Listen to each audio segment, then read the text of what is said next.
Hello, hello, and welcome to another session of the Shadow Guardians with the Dreamforge TTRPG. We're going to go ahead and get started here in a moment with a very, very brief recap. But before we do, as I make sure I check the cat real quick. Hello. Yeah, that was not an invitation, and you just took it. He decided to join you. Yeah, I bet if I close this door, you're gonna probably want to get out again. There, close the door. I hope you know that this is staying in, Alfredo. I can hear his meows on mic. That's so cute. Yeah, he's very involved. You can't have my chair. No. If you sit there, he'll just sit you up. I know. Alright. I'm gonna open the door. Anyways, with that wonderful intro out of the way, yes, the cat was bugging, so I decided to open the door. That was probably a mistake. In any case, yes, welcome to Dreamforge TTRPG with the Shadow Guardians group. We have been in this particular mission for a while.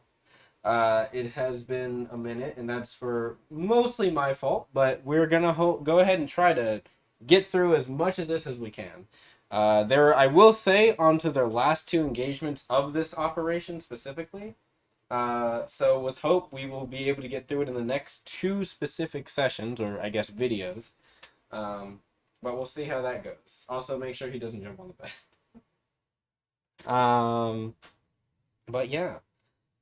Any case, I will say. Oh, right. I didn't even really do the full intro because of the cat. I will be your DM today, Dragon. We have three of our players today. We have Gwen, who will be giving some moral support for this session, or this part of the fight. We will also have, of course, the lovely Apani and Imiko as well, who will be participants in this part of the combat. If y'all want to say hi.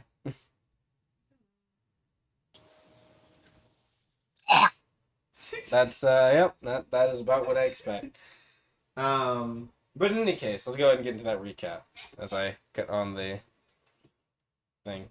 What happened? Oh, I see. He's escaped. So in the last,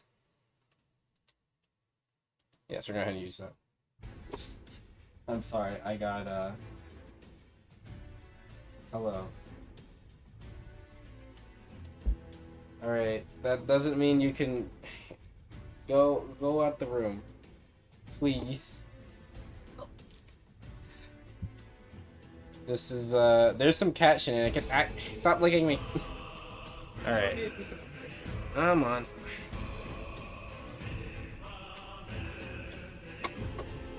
Good. All right, you had a little run around there. All right, you should be good to go. All right, cat shenanigans have ended, so we can go ahead and actually start now with a recap. As said before, the party has been on their long, we'll say, Operation Reclaiming Icon. To this extent, they've been working on trying to reclaim the fallen Memorem, I guess you could say, military site and future military site. It was taken over by the Memorem Retribution forces about a month and a half to 2 months ago.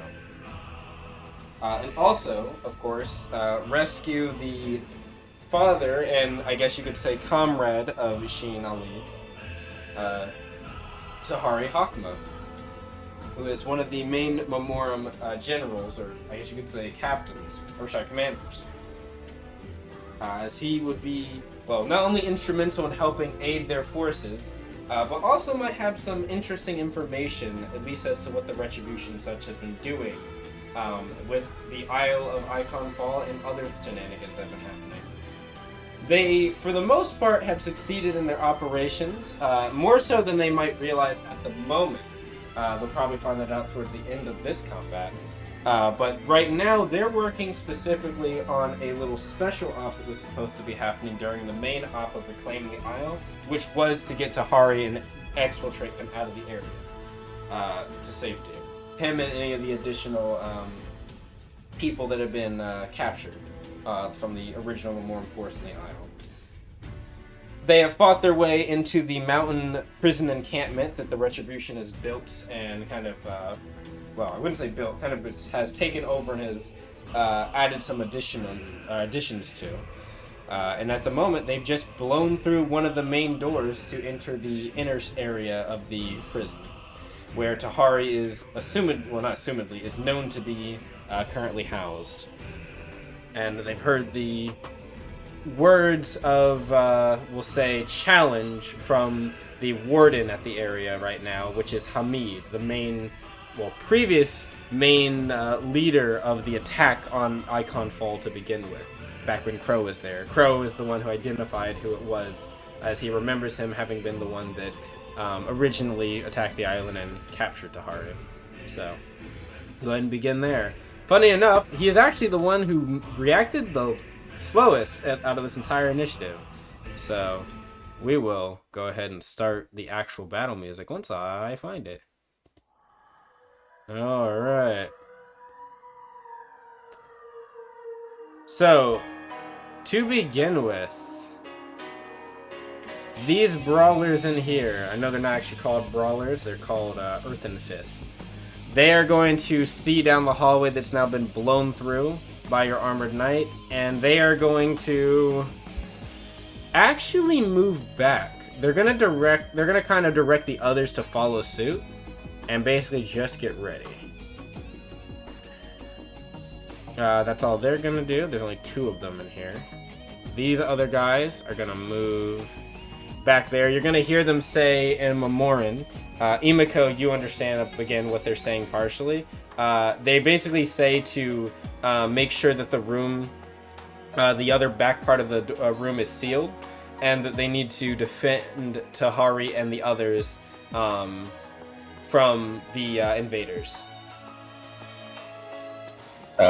Yeah, Imiko will relay that information to the others. Cool. If, for like, understand that. yeah, for Latricia and Apani, yeah.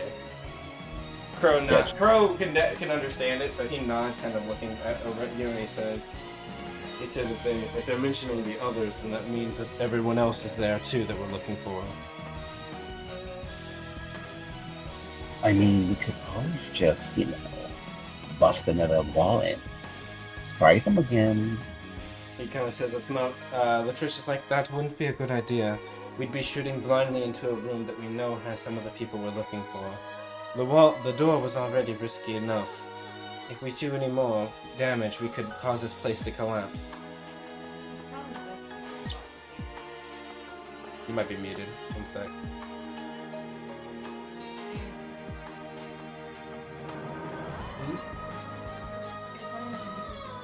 Oh, echo. I don't know if it's picking you up on my mic. Say something? It is. Oh, okay. Cool, go ahead.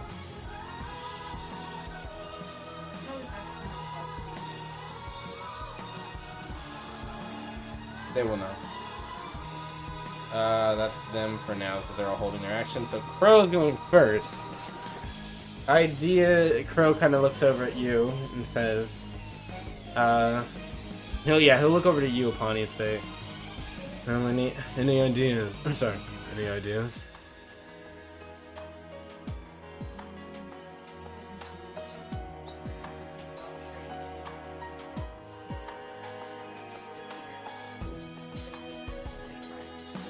This is a long hallway. I'll try. Yeah, very, very long, very narrow. It's a really good kill box, too. Khan kind of looks down and says, I cannot move into the room, but I have a suggestion. Let's hear it.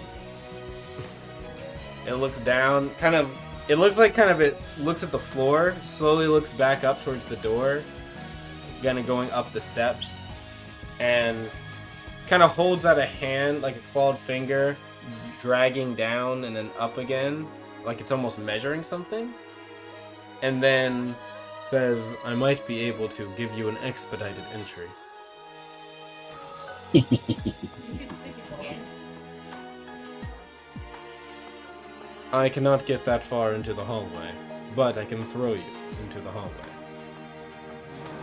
Oh, yeah. I love to see what. Did I Crow kind of looks up and he's I'll like, I'll be fine. I can fly. I'll be the experiment. Crow will jump into... Quan will just put its hands down. Like, basically, if you want to, you can use your joint action to have Quan throw you. So, Quan is going to pick up Crow and lob him... Let's see. About 60 feet. So, right about there. And Crow will continue that movement, basically flying through the doorway, and he'll use an action to move. He'll get right about here. As he kind of says, "Yeah, the room's packed." You can hear inside the voice of some of them kind of speaking as they kind of like, they're very much surprised as they say in a mix of Memorem and kind of common Lapsian dialect, like, "God, oh God, what the?" And then they notice who it is. They're like, "Oh, it's that one over there. That's it's the one pilot, the one for the red one." As they look over, and hear the voice of, well, assumedly the one speaking before that was identified as Hamid, kind of enter and say, "Well, well, if it isn't the original turncoat. Come to betray more than just your nation today, boy. Well,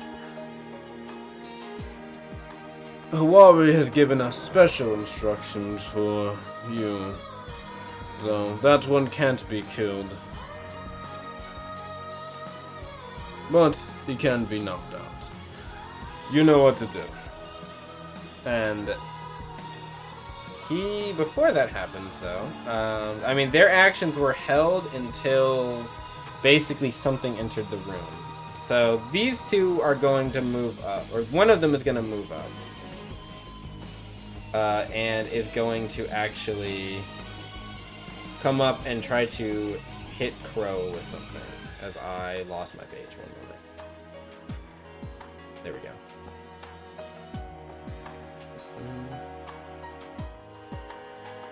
Alright, here we go. Okay. One is going to... One is going to run over and is going to go for a dive kick as they leap into the air a little bit and just try to kick Crow in the chest as he's in the air. It's a d20 plus 6, okay. I don't know what the other thing is here. Ooh, that was close. That was almost nat 20.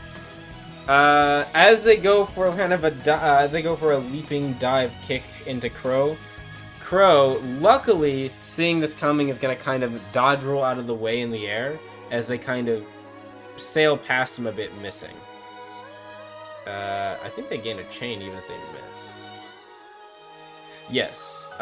They fall prone. This one falls prone on the ground after they miss, kind of looking back at Crow as they say, "Huh, this young one's got moves, but it doesn't matter if there's no substance to his movements." And the other one is going to... Do they want to do something? Or do they want to wait? I think they're gonna also move up. And they're gonna try going for 2 punches, I think. They're gonna go for a earthen fist first, and then they're gonna go for a regular punch. Also dive kick, I need to subtract things.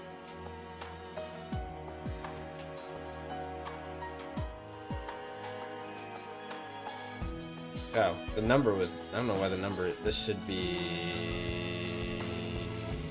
20? So this should have been 17. Unless I'm using the wrong... No, this is right. Okay. So they're going to make an attack towards Crow as this one leaps up in the air and goes for a swing. Crow once again manages this one as he kind of looks over, seeing the other one speaking to them, is going to catch that blow and kind of block it with his forearm and knock him out of the way. The other guy is going to then, landing on one foot, swing around for kind of a backwards roundhouse kick or a back kick, and Crow again will manage to block this one, crossing his arms. Oh my god, look at that. The Look at all those hand-to-hand wrenches. training that Brew has taught No. him is actually paying off. No, the wrenches. Wrenches that The paid off. wrenches. Hey. It was the blind with the fire. It was definitely not the blindfolded wrenches. What's popping? Oh, Though, to a certain extent, I would say that some of Imako's training is probably helping him a little bit. If you can dodge a wrench, you can dodge a kick. Though he's not really dodging, he's more just blocking at the moment. So, the first one he dodged, this last two he was actually blocking. So you know, hand-to-hand combat training from both Imako and Brew. However, he is starting to get a little surrounded, not crazily, just the two people next to him are definitely more capable martial fighters. So, just keep in mind. So yeah, that is those two's turns. Now Crow will activate, because Crow, the reason why they went to mix between Crow's turns is because they had readied their actions. The other ones were readying for other things to happen, so that's why they didn't go. That dude's first. Though they will go probably after another person enters. We'll see. Crow. Seeing that these two are now in Crow's face, I think Crow has an option here I was looking at earlier, but I'm not sure if this is the best time to use it. Maybe it is. He made a little device. One of you saw him tinkering with it the other day.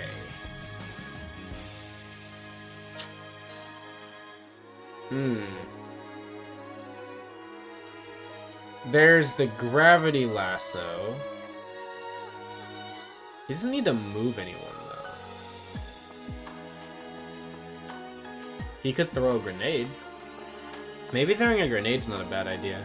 There's actually a group of them in here that would...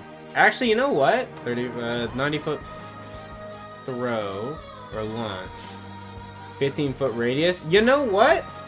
Crow is gonna lob a grenade.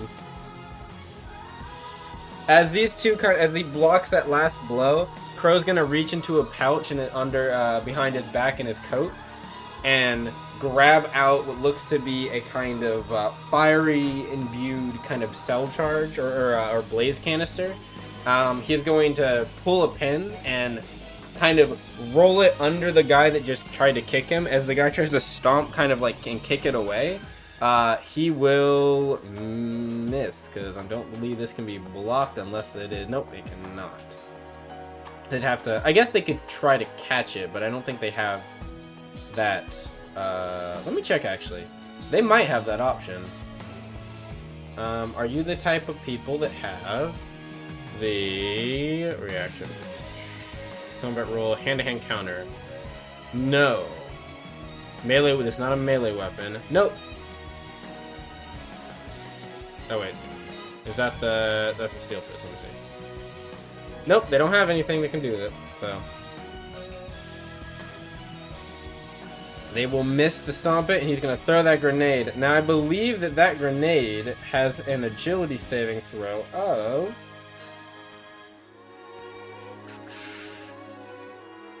15 and 3d12 fire damage. Alright. They're going to try to roll. He's going to lob it right over here. Don't worry, I'll redraw that arrow in a moment so everyone can see where it's going. Also, Imiko, Latrissa's gonna wait for you to go. So, get ready. Oh, that's perfect. I think right there is perfect. That's gonna hit 4 of them, because I don't think he can hit... No, he can't hit... Yeah, he can't hit all 5 of them. Unfortunately, he is gonna have to be stuck just hitting the 4. But he'll be fine. So, what did I get on that agility save? That's not a critical success or a success by 5, or it would have been a success by 5, but this one is not a success by 5 option. It's just a critical. They're gonna take half of 3d12 fire damage. Damn, that's awful damage. Luckily for them, they managed to avoid the main part of the explosion rolling out of the way and moving this way. These two are gonna actually move back and kind of keep up a defensive line, and they're gonna all take about 4 fire damage. Actually, do they resist fire damage? I don't believe Doom Spears do, but I can check. They might, who knows.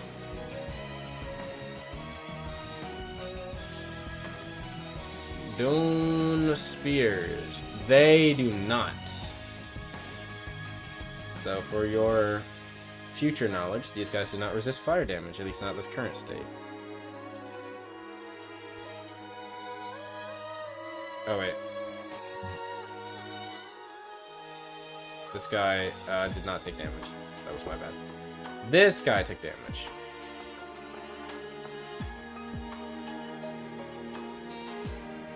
And then that's gonna be...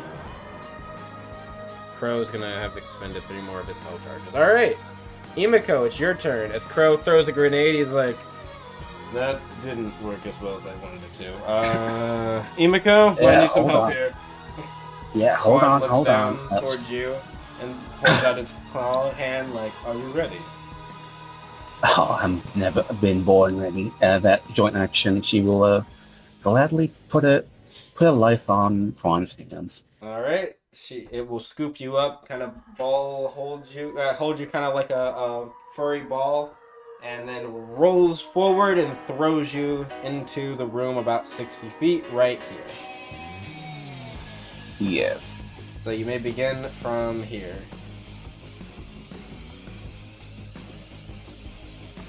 You need me to move you, or you got it? Yeah, you should probably move me.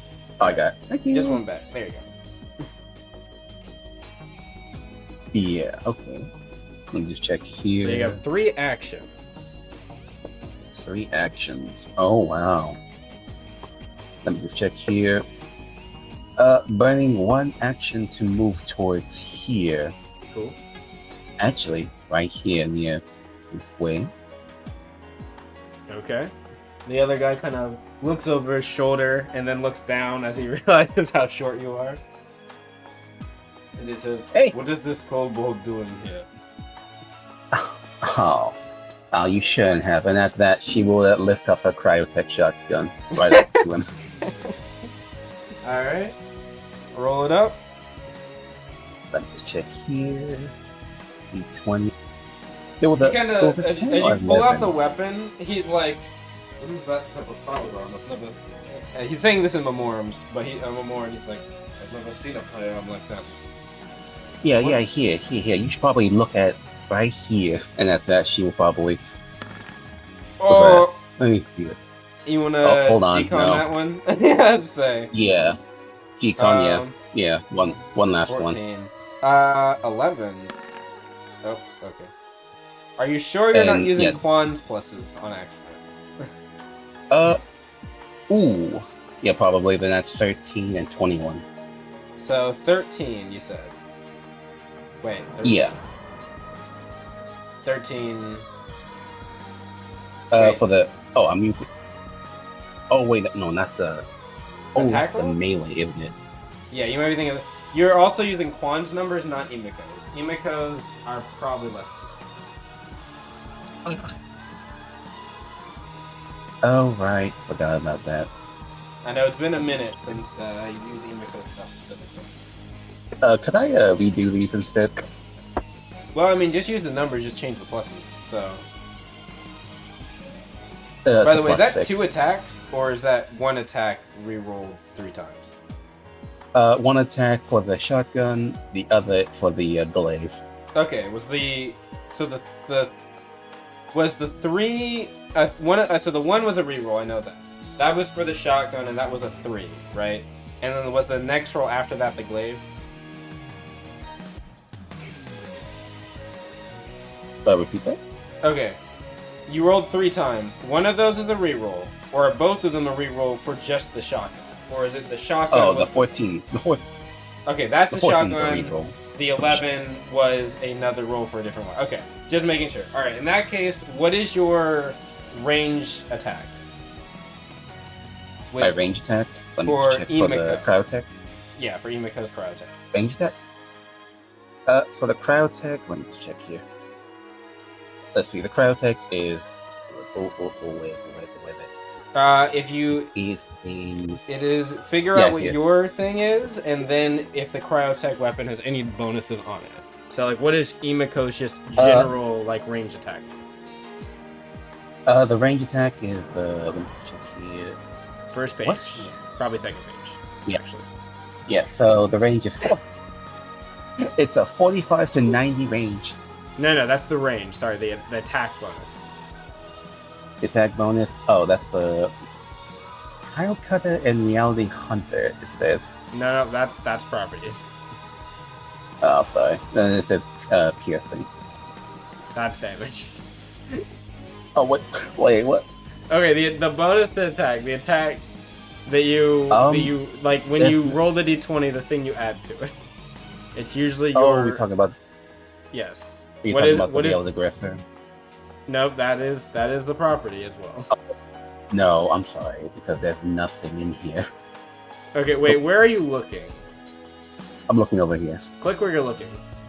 Okay, I see the issue. You're looking at the actual. So you're not in the wrong place inherently, but you're looking at like the properties, the damage, the impact, and stuff. Your attack bonus is not on this. This is just like the stats of the weapon.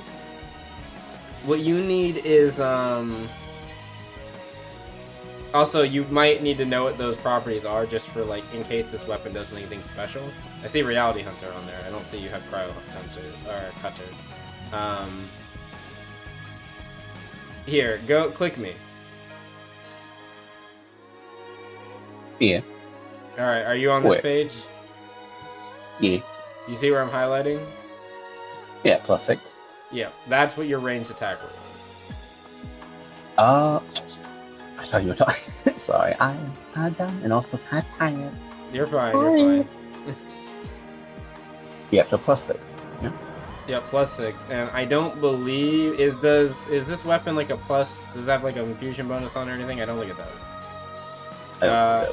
It does not look like it. It says enchant. No, it's not. Because you don't have cryo cutter like what the property does, so I'm gonna. It's probably on. I thought it did. Let me just look something up. What's it? Oh my god. Shadow Guardians. Squad info. One moment. I'm just gonna go to your guys' thing and look up Veil's Heart dungeon loot. Okay, Cryo Cutter, here it is. Well, Cryo Cutter is a... Here, I'm gonna copy this on your sheet.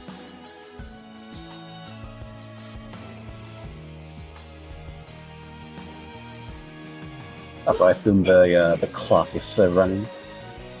I paused it for now because this is like you didn't have the thing you needed on your sheet, so I'm gonna fix it for you. So this isn't on yet. So you're getting a little bit of a special turn here because of that. Okay. Now do you see where it says Cryo Cutter on your sheet? Let me just check. Yeah, let me see. Yes. Okay, so there. So yeah, it doesn't have any bonus for the damage thing. I think is already included in the weapon. Let me check that real quick. No, it's not. Interesting. Why is that?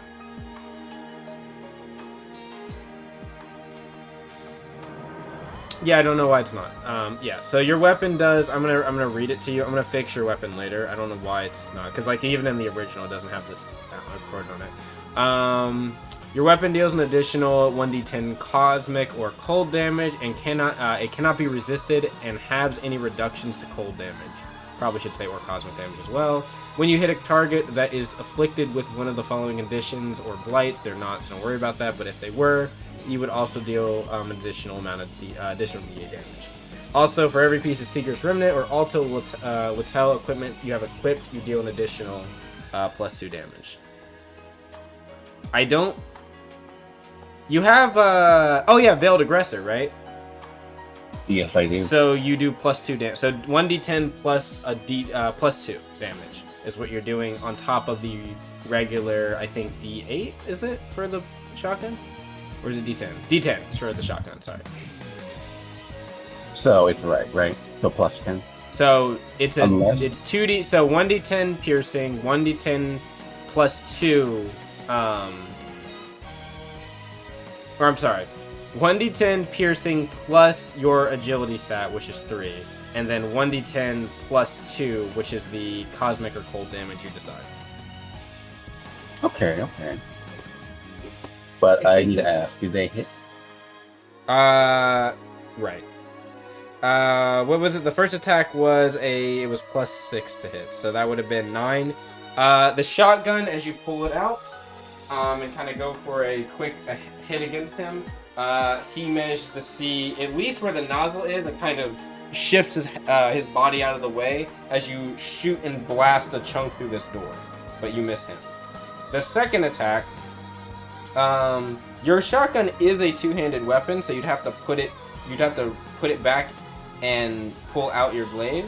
Let me see. Unfortunately, to do that, you'd have to drop the shotgun. Do you want to do that, or just shoot with a shotgun again? Yeah, shoot shotgun again. Alright, in that case, because usually you can use a joint action to switch like that. But, in this case, you aim a little bit more this time, and that will hit. That was a 17. As this time he's not able to move. As he's kind of looking back towards the hole that you just blasted that's kind of frozen over, you kind of re-aim real quick and just point blank fire into his chest.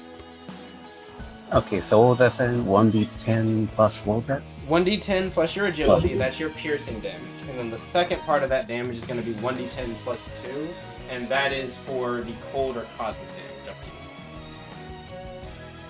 you. I think cold. So let me see, that's +5, right? Mm-hmm. No, +2. Plus 1d10 plus 2. Oh, already done. Oh, can I reroll that? What is that? That would be the piercing, so 1 Piercing, plus yes. 3, so 4 damage. Then 1d10 plus 2.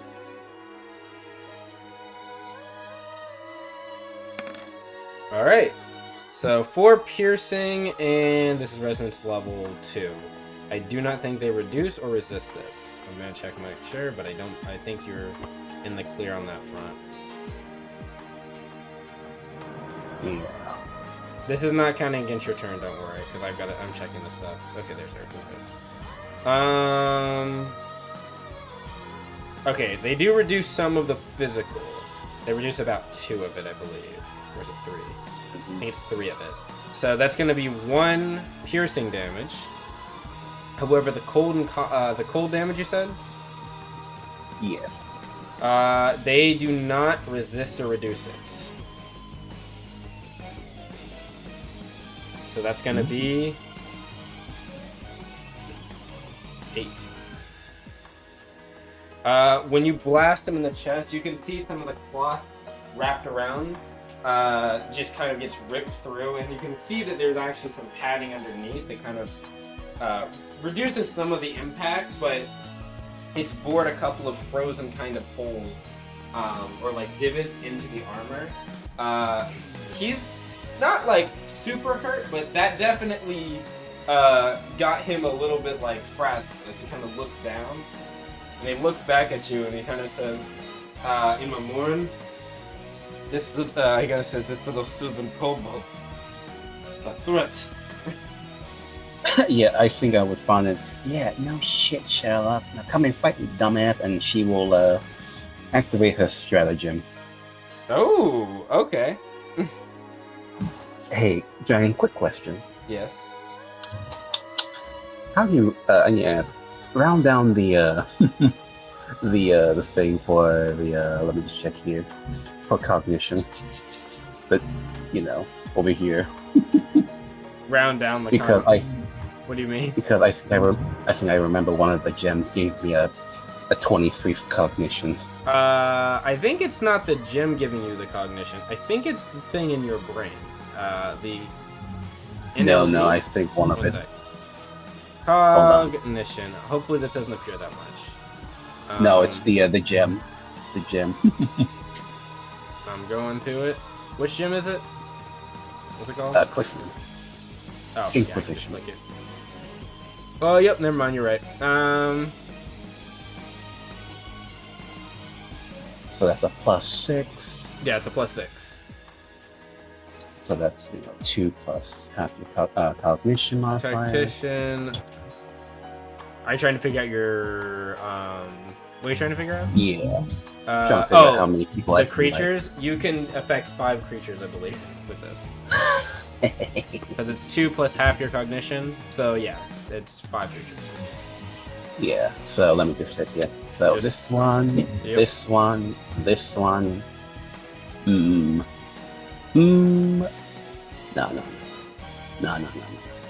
Leave that one way. This one, and this one, and this one. All right.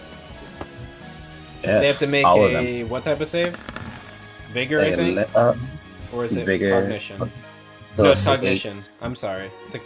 That's Oh. yours. Yeah, no, that was wrong. I read that wrong. You are right. It's vigor plus 8, or 8 plus vigor plus verse is what the DC is for them. Hey, dragon. Yes.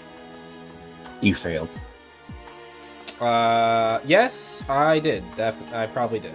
All right, the other ones I'm gonna roll for Hamid. That's also probably nope. That is right.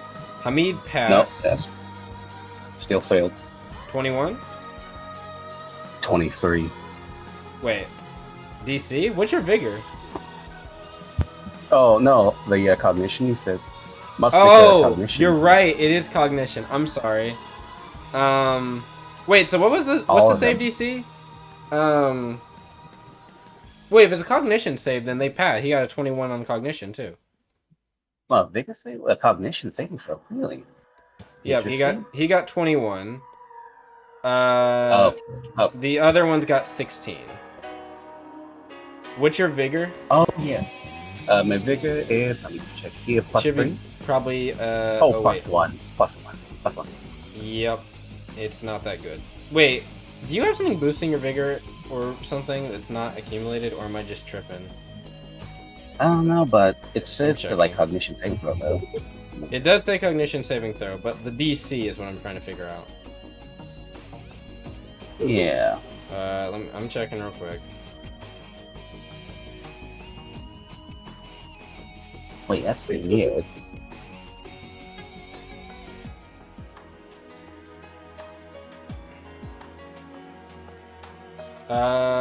No, your vigor is just painfully low.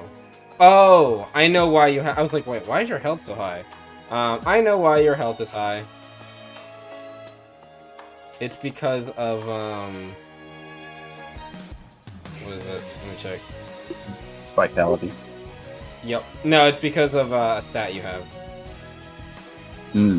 You have a thing that gives you more health. It's or not, it's a class ability.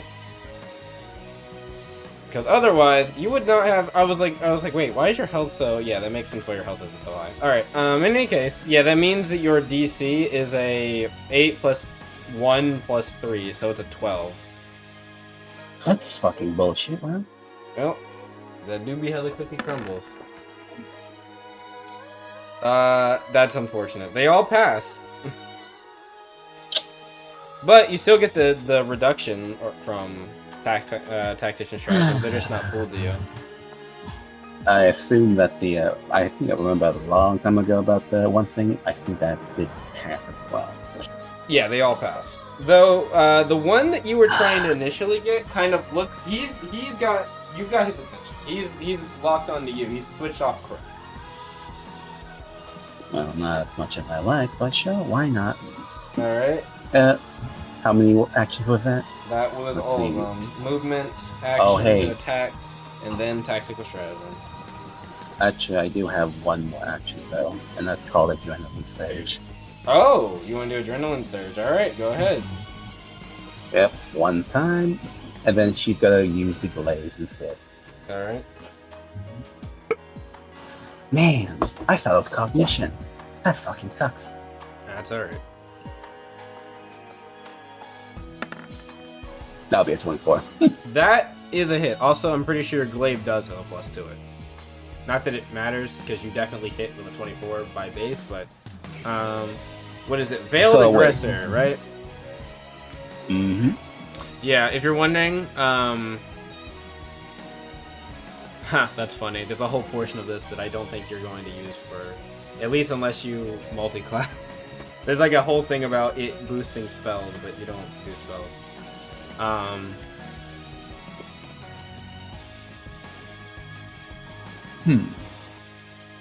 Actually, technically you do. There's a portion of this that you could benefit from if you use your moon stuff. But anyway, it's a +2. Yeah, so Veiled Aggression. It's a +2 bonus to attack roll. So it's a D. So that means that you get a this should be a +8. Wait. No, your vitality is in is a +4. So this is a +7 normally. So this is a +9. My bad. Oh, so it's a +9 then. Yes, So for attack rolls. And damage, and deals double roll damage to creatures that have the aberrant abomin. Okay, that doesn't matter for this guy. Weapons 9 charges, so you can use the charges if you want to. But in any case, yeah, I was just reading some of the other stuff. One pull say when this weapon you may change damage of any maneuver to chrono. Oh, that's actually really cool. So yes, this weapon has the cryo cutter built into it. Reality Hunter, yeah. Cool. Go ahead and just, do what you want. That damage is going to be 1d10 slashing plus your vitality, which is +3 or +4, and then plus another 2 from the infusement. Okay, so that's an 8. What was that? 8. So an 8 plus a 6. 14. So, oh wow, okay.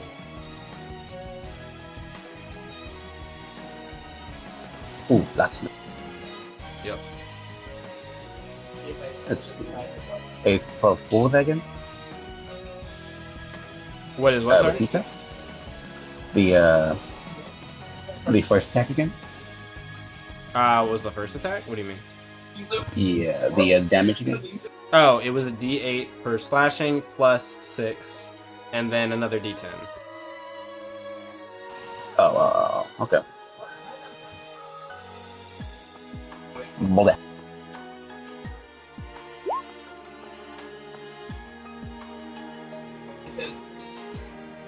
So 8 and a 3.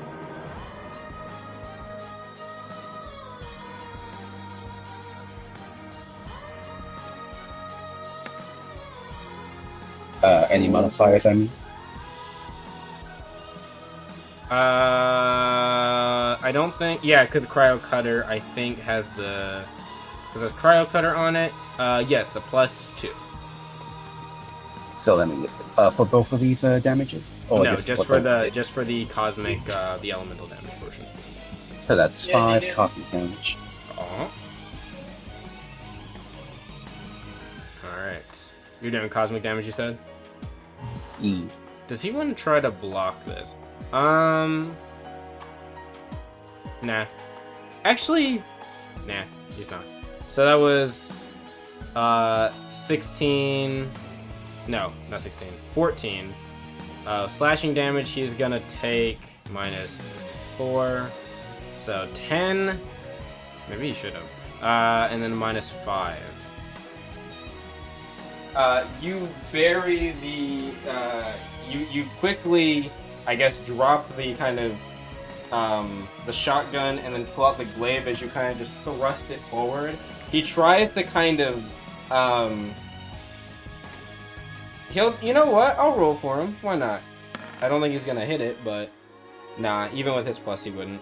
He tries to kind of grab it and kind of push it out of the way, almost like he's trying to throw it towards Crow, but his hand slips, the bar crosses, and it cuts him across the top of his shoulder, near his neck, and just makes a deep cut across. There's a whoosh of this kind of almost glowing, slightly bluish and mixed with what's your spirit color? Is your Green. green kind of a bluish and green mix as it thrusts past him, or not past him, but over top of his shoulder, and blood sprays towards his back. He's still alive, but that was a pretty nasty hit as he kind of tries to shove the glaive off of him and covers his arm, covers his shoulder with his arm or with his hand. Yeah, don't assassinate me, oh boy. He And that'll be my turn. is gonna definitely try to get you back for that next turn. Apani. Apani is going to sneak. Stealth.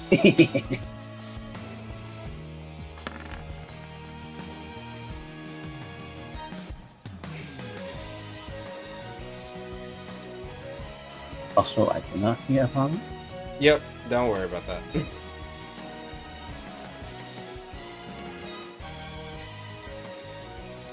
I'll,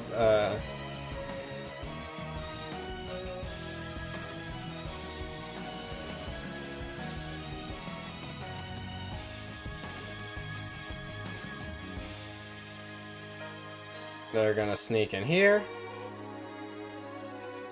You know what? They'll get thrown by they'll use a joint action and let themselves get thrown. They'll still go into stealth. Yeah, they just vanish. They're gonna just sneak and kind of duck actually behind here as everyone's preoccupied with the others. I'm gonna duck over here. They're not gonna do anything just yet. Actually, they're gonna do their charge with their force cannon, but they're not gonna use it yet.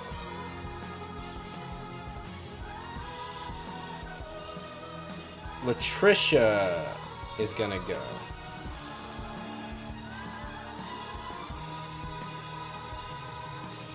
Latricia will let herself get thrown in here. She's gonna run next to you and immediately come over and just swing her blade rifle towards this guy. He's going to, seeing this large dragon willful tail woman come over, kind of like just yells out like, but the sawdust grace, and he just ducks as she swings and just cleaves a chunk of the table as she swings over next to him. He's gonna... Yeah, he's gonna stop looking at Crow and focus on her, because she's gonna swing again. And this time, he's gonna actually try to deflect it, or actually dodge roll out of the way. Unfortunately, I don't think that's gonna really work for him, but he's gonna try. As he goes for, he kind of tries to leap away as she brings the weapon up and strikes across his chest, going upwards. Yeah, he's not doing the best. She's gonna do, whoops, wrong one. She's gonna do a burst strike. Well, he can make a save. Luckily he passes. So he's not gonna get knocked prone. She's gotta, oh wait, that should be back up to... Boo. There we go. Oh wait, she should be back up to, she should be at 7 because she reloaded her weapon. Oh wait, Burst Strike uses 3. Okay, so she should be at 5. And then he's gonna take... Luckily, he's gonna take no damage from the Burst Strike. But he is gonna take a step back from that after he took about 3 slashing damage. That could have been really bad, as the explosion from the shells releasing from her second slash tear a chunk in the ceiling. And he kind of like wide-eyed stares at Latricia, who, might I say, still has enough movement, who's just going to forward her advance and go for another swing. This time, it's not going to hit. He's going to kind of hold up his gauntlet and block the blow as she swings back down. hits against the metal and embedded in the gauntlets, and he kind of like stares up, like, and you're gonna hear him say more like, "What beastly woman! I don't know if I can hold this one back, Hamid." And Hamid will look over towards Latricia, look over towards you, and you can hear him in Lapsian say, these two are going to be a problem, aren't they? Well, in that case, he will grip his gauntlets tight and drag his hand or his forearms across each other as you see a spark begin to coil around them. And he's going to get ready to get into the fight. Latricia is out of actions, so that's all her. Hamid. Hamid is going to come in. He'll look at Crow and say... He'll look at Crow and the others and say, "You, stop fighting the Gelfel. Deal with that one. He's going to be a problem. There's another one skulking about. I heard them enter the room. Figure out where they are." He looks over at the Dune Spears over here. And he kind of says, "You, deal with that one," pointing at you, Imiko. "I'll deal with the beastly woman." And he is going to run his way right over here. Kind of step this way between you, Imiko, and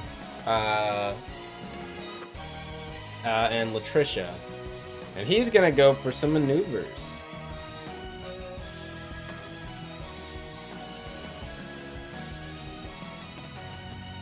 Oh, sorry. I swear I'm not eepy. Maybe you are eating. Nah, I'm fine.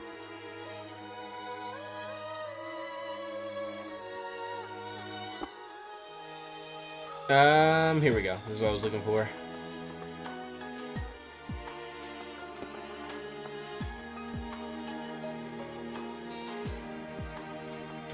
Here we go. First things first, he's gonna go for a target airborne. Ooh, he's gonna actually go not for Latricia first. He's gonna go for Crow as he swings his fist over like a backhand, and gonna hit with the top of his fist and try to strike Crow. Also, I'm changing the music.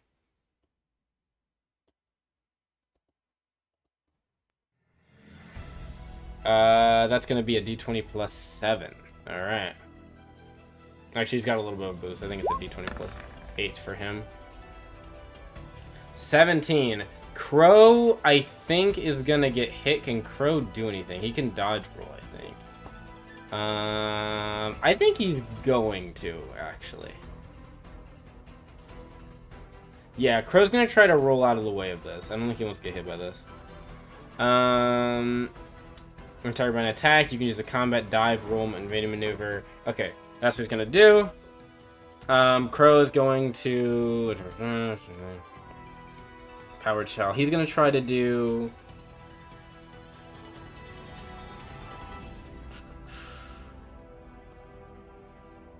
He's gonna do counter element shot. How much stamina is this? 3. Okay, 2 maneuver points, 3 stamina points. Okay, so that's gonna be. He's gonna make an agile hand. Okay, what is his agile hand? I think it's pretty good. Oh, it's not on here. Okay, it's d20 plus 6, I believe. Plus 8. Ooh. He unfortunately. Yeah, unfortunately he fails this, I think.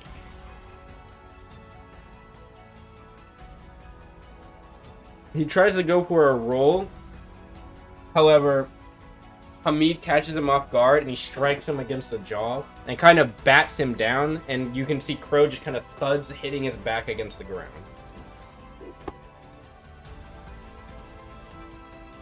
Crow was airborne during this time, so Crow is gonna take double roll damage from this. So it's gonna be 18 plus with some means damage. We're going to transfer these sheets on the Roll20. That's gonna be... Oh, I'm looking at the wrong one. There we go. That's gonna be Grounding Fist, 5 impact, 2d6 plus 4. Okay, so plus 4 earth damage. And then Crow does not resist earth, I believe. No, he does not. That's one of the few elements he does not resist. Crow is going to then take 22, I think, earth damage. Oof. Yep. Nasty, nasty. And he's gonna take the secondary effect, yep, 22, and then he's gonna get 2 chain for that.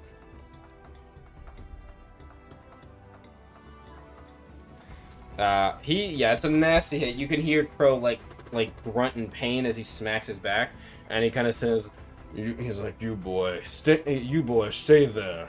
Let me deal with these two. And he's going to go in towards Latricia. He's gonna swing an uppercut towards her as he kind of brings that hand around, curls it back in, and goes for an uppercut. Actually, no, not an uppercut. She's gonna try to do a stunning fist.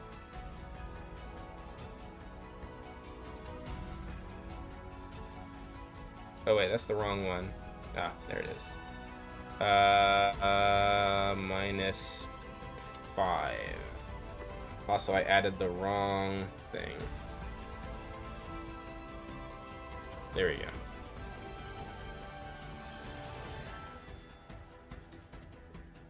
D20 plus 8.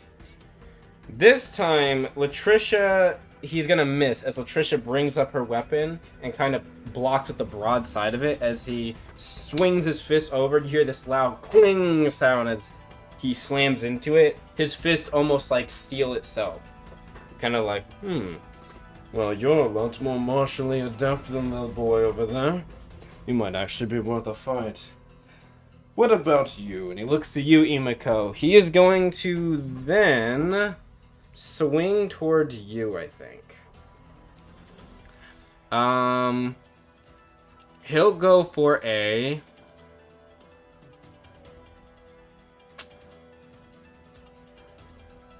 He's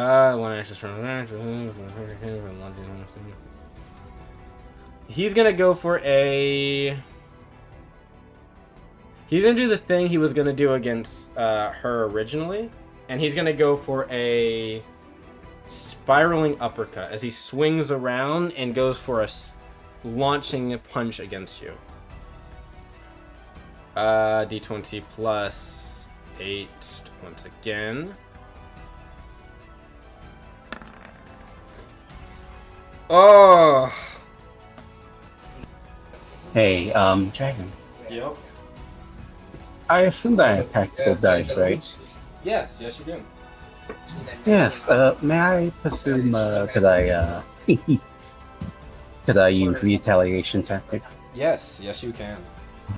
As Yes. you hear him kind of taunting after he's batted Crow down, and you can see Latricia locked in, blocking. He swings towards you, but perhaps your height actually paid off here as he overcommits way too much, trying to reach down, and you, seeing this happen, just kind of expertly just dodge enough out of the way. You kind of use your glaive to bat his hand, kind of dragging him forward and carrying him off balance as you ready yourself back up for a strike.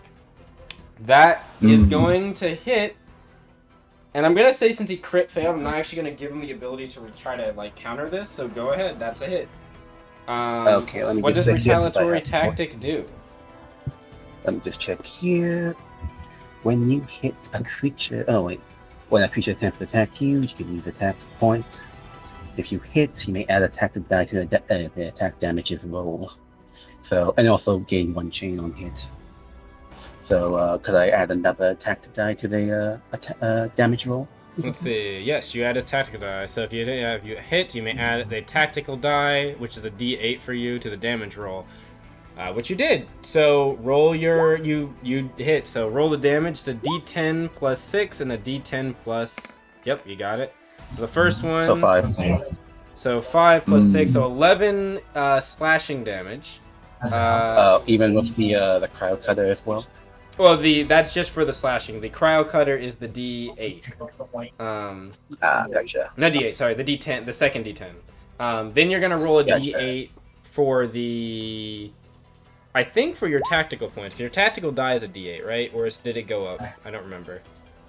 I think it went up. Yeah. Let me check. Tactical. No. Where the fuck is your maneuver die? It's on your some here. It is tactical maneuvers. Maneuvers. Okay, your tactical die. Again, okay, that's another tactical point. They're D8s. Okay, you have not had it go up yet. It looks like. Okay. So that'll be Yes. that'll be up 3. Yep. And yeah, as he's like doing an uppercut, Emiko's just gotta like definitely like move to the side, and she got stabbed him under the shoulder. No, Yep. not under the shoulder, under the armpit. Under the armpit, just kind of like right in between that meaty section towards the ribs. He kind of just. Nick. Oh, I committed that, it seems. And he kind of quickly Wow. draws himself back. Yeah, Emiko would probably just snicker and just say, "Wow, are you sure you're ready for this, old man?" Let's see if that was gonna be -4. Actually, 5. So 6. And then it was. That's gonna be 6. What type of damage was that? Cosmic? That was cosmic. Yeah, okay, he can't reduce that or resist that. Okay, and then the last one was just your other damage. So yeah, it's 3. A nice hit on him. As you can see, that like he's hardy, but that was a hit that definitely like hurt him, so to speak. As he kind of reels back, he kind of says, "I might be old, but I was still able to take this place without much of an issue. You definitely did not. Really slipping, it seems. Perhaps it rubbed off on me a bit after watching him for so long. You definitely can't. Come on, give up already." This fight is just beginning. Don't count me out yet. And he will. What was it? Action, move, action, double attack, action again. How many? Does he have 3? I'm sorry, I'm gonna check something real quick. I think. Also, I need to make sure I'm counting something. 1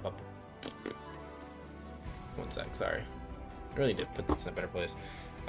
So that was the uppercut. You can change. Okay, so he didn't even hit with the uppercut, so that's. Unfortunately, he's not getting a chain for that one. Yeah. But I got 1 chain. No, you're fine. I'm talking about him. Oh no! As in I say, I got 1 chain since I hit. Yes. He's gonna get. Yeah, he gets nothing from that. So he's only got the 2 chain. It's something he could do. And also, how many attacks does he get normally? I think it's 3. Yeah, he gets 3. Well, that was a lot. I mean, that was more energy. That's another 3. Yeah. He can attack 1 more time. And he will. But I don't know what he wants to use. The question. How about... Seeing that you're a little bit more... You have a little bit more tenacity, and also you're a little bit harder to hit, it seems. He's going to follow up on you instead of Latricia, and he is going to... You'll see him lift up in the air, and he goes for like a Titan punch as he lifts up, thrusts his fist back and curls it in, and then lunges forward, trying to punch you towards the side of your face. This is going to be affected by the MAAP penalty, I believe. Yes. Unless, doesn't he have one that's MAP unaffected? Oh yeah, he does. Actually, in that case, he'll do this one instead. So replace that. Instead of that, he's going to instead leap in the air and try to kick, go for like a dive kick against you as he lunges himself forward with both feet. D20 plus 8 once more. Oh. No, Dragon. that's not gonna hit, yeah. I'm guessing you're Dragon, doing how it many again. times could I? You have the stamina points. As long as you have the stamina points and the tactical points, you can do it again if you like. Which I know you have the tactical I points. still. Yeah. Look at my green bar. Oh yeah. It's was it 2 stamina points to do it? Yeah. Yep. You're fine. Go ahead. Use a tactical point Yeah. and two Oh yes, stamina yes. point as you ready yourself, and you as he goes for the dive kick, you block both of his feet with the kind of bringing both your arms together across the bar of the glaive, blocking the attack, and then knock him out of the way as he kind of goes to the ground. Unfortunately, that time, as you do Yeah. so and go for the swing, you overcorrect and try to go for like a stab down, but miss very badly, chipping a little bit of the weapon as you dig into the ground. However, he also falls prone. Though that's part of the maneuver. Yeah. Yeah. Himiko would like tiff to herself as she like chipped the edge of it, but she'll look down to Hamid and say, "Wow, yeah, we like to fail both our attacks, huh?" Uh, Next the time. Trishik looks over and she says, and she'll look over and quickly say, no, he didn't fail his attack. Be ready, Imiko. He's going to launch up in a moment. Oh, oh, it ain't that bad. Well, that'll be where his turn ends because he only gets. That was the only thing he could do for that one. Actually, no, yeah, because he missed. Okay.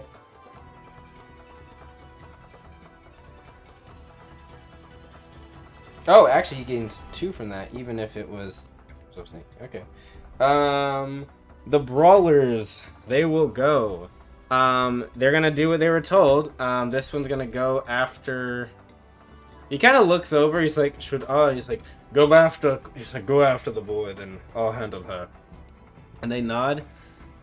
They're both going to. This one's gonna square up towards Latricia. This one's gonna square up towards Crow. He does look like he was gonna go after you, but Hamid has taken the opportunity to fight you, Imiko, so he's gonna turn around. Yeah, but Also, also, go ahead, sir. no, also, that guy who was supposed to face me will have to face penalties because he's not fighting me instead. Remember, he did not fail. None of them failed the thing, so he unfortunately does not suffer the penalties. But I do have reduction though. Yes, you'd still keep the reduction though, because you have the effect active. Also, I forgot something. Gwen, are you there? Gwendolyn. Okay, Gwen is. I don't believe Gwen is there. That is okay. They were there for a moment.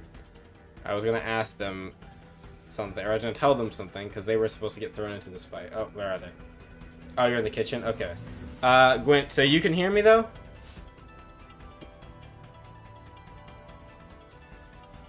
Okay, cool. So, I will explain what's been happening. So, Gwen, on the outside of this, for the moment, there's been a couple of you've been paying attention to the comms. Bruce, of course, been flying with Kaya and like keeping a track of things. However, things you guys have had a couple of squads come your way and start trying to attack like the prison camp you guys are in. And so far, Allure, what is it? I almost said Megan, not Megan. Allure, Macy, and her group. What is it? Relka, not Relka. Was it Relka? Yeah, Relka, and such. They've been defending well with. I forgot Atlas. Almost forgot Atlas. Atlas and them. They've been defending pretty well. However, it is starting to get a little bit more hectic. As now that they know that you know where Tahari is, they've sent definitely more squads out to deal with you. Brew and Kaya are basically like they need to hurry, and they have sent you down to basically come and help them because they noticed that there's an entryway towards the roof. So they would have basically sent you down to assist them and figure out what's going on down there because communications are being slightly jammed at the moment. For that extent, you would have popped up down, you would have gone down like a tunnel leading to a staircase that would have led you further into the prison encampment. Popped out, seen what looks to be a couple, the armored knight, one of the armored knights of the Gadabs you recognize that was part of Relka's team, and then also Quan. In the commotion of fighting down the hallway, Quan would have basically looked down at you and said that they need assistance, and kind of scooped you up, and then just kind of tossed you down the hallway. Once you get back, I will need you to roll initiative.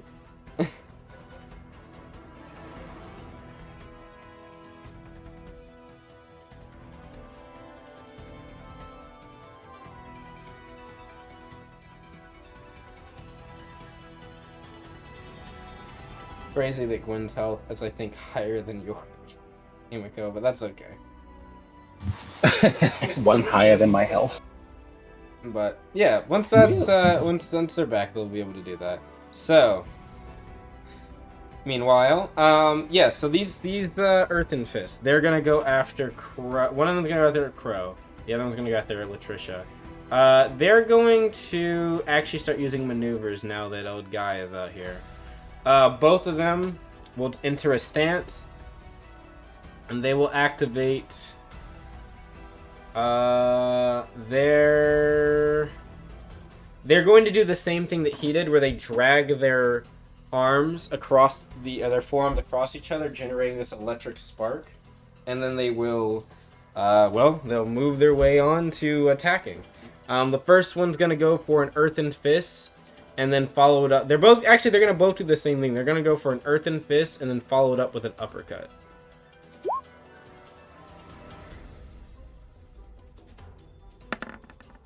Nice, nice.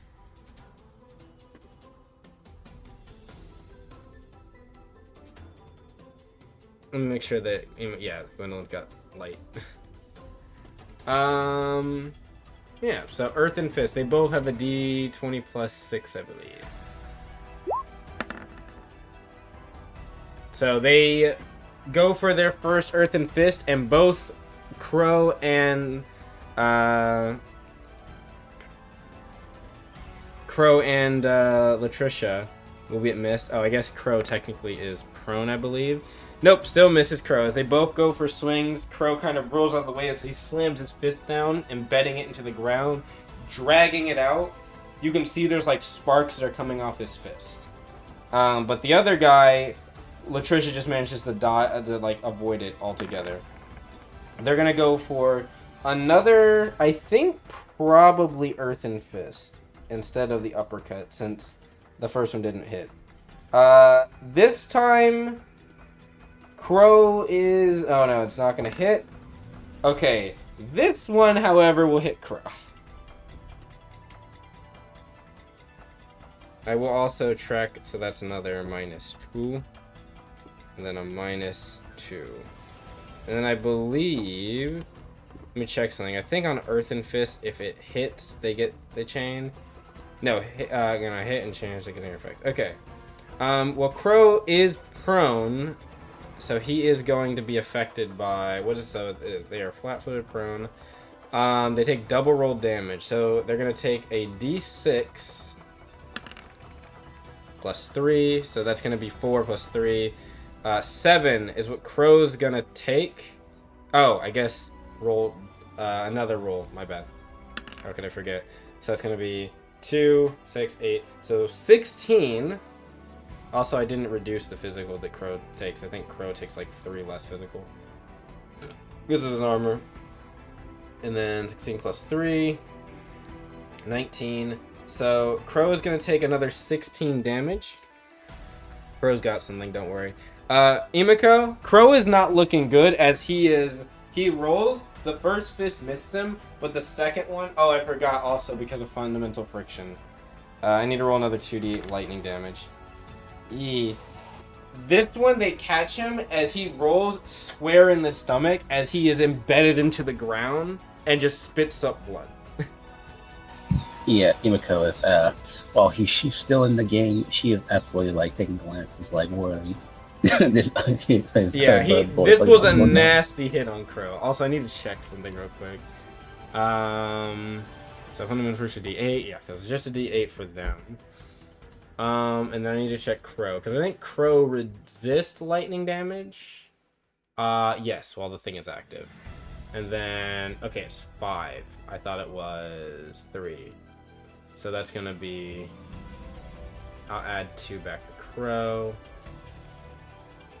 And then also he's gonna take half of that, so 6. And I need to roll something for Crow, hee hee. He's not doing the best, but that's okay. Latricia.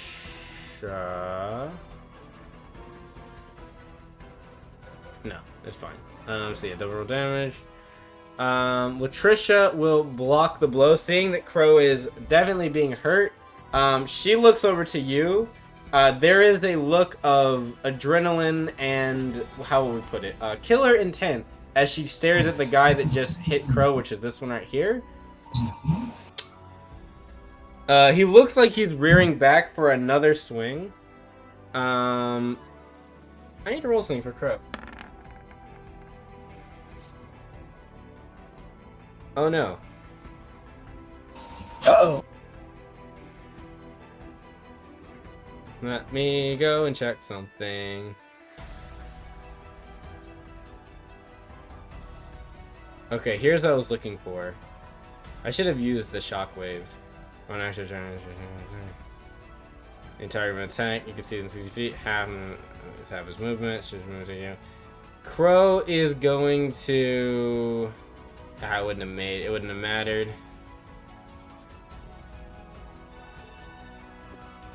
And grab one creature. He could not.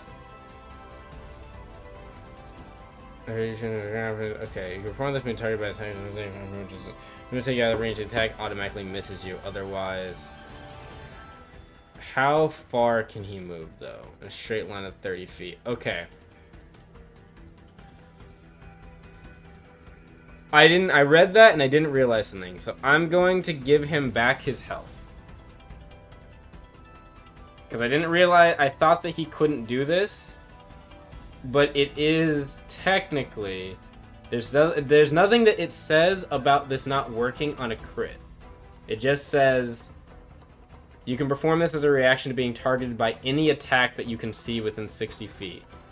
However, it's half its movement distance. It's referring to like how far it knocks you back.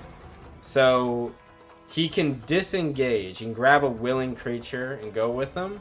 And he does 1d4 damage to hostile targets on the d4. So he is going to do this and bounce his way through the door. I'm gonna, because of the fact that I saw this a bit late, I'm actually gonna make him take some of this damage still. This is a bit of like a DM finagle thing here, but I saw him, this is because I'm course correcting.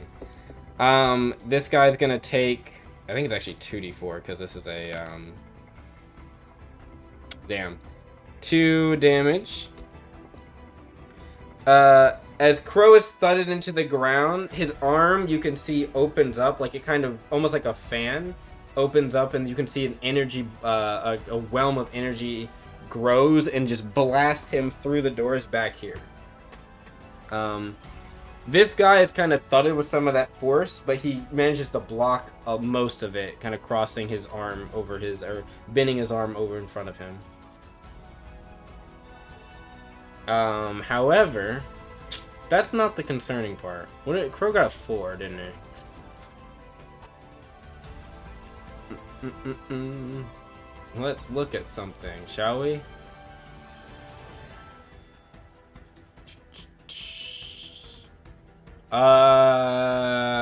Well.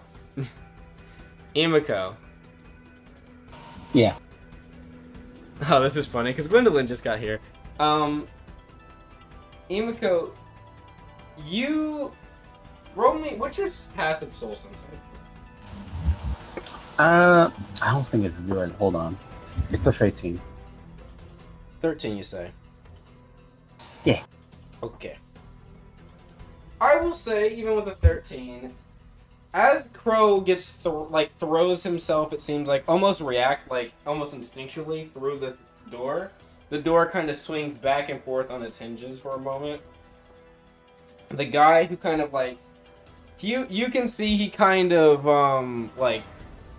as he blocks the force, looks over and just pure annoyance at almost like a little small puff of air that's hit him. And he kind of says, that's Brett. He's going to move over here. Would you like to take an attack of opportunity? I don't know if you have Oh, this. yes, Oh, I you don't do. have any stamina because you used the last of it. Wait, what's that? Wait, what do you mean? Remember, you use your stamina points to do the one thing twice. Oh, yeah. Damn it. Actually, wait, how many stamina points total do you have? I have 17. That's... Wait, there's no way you have 17 stamina points. That's maneuver points. Oh, that's the good point. Yes, your I have 2 skill.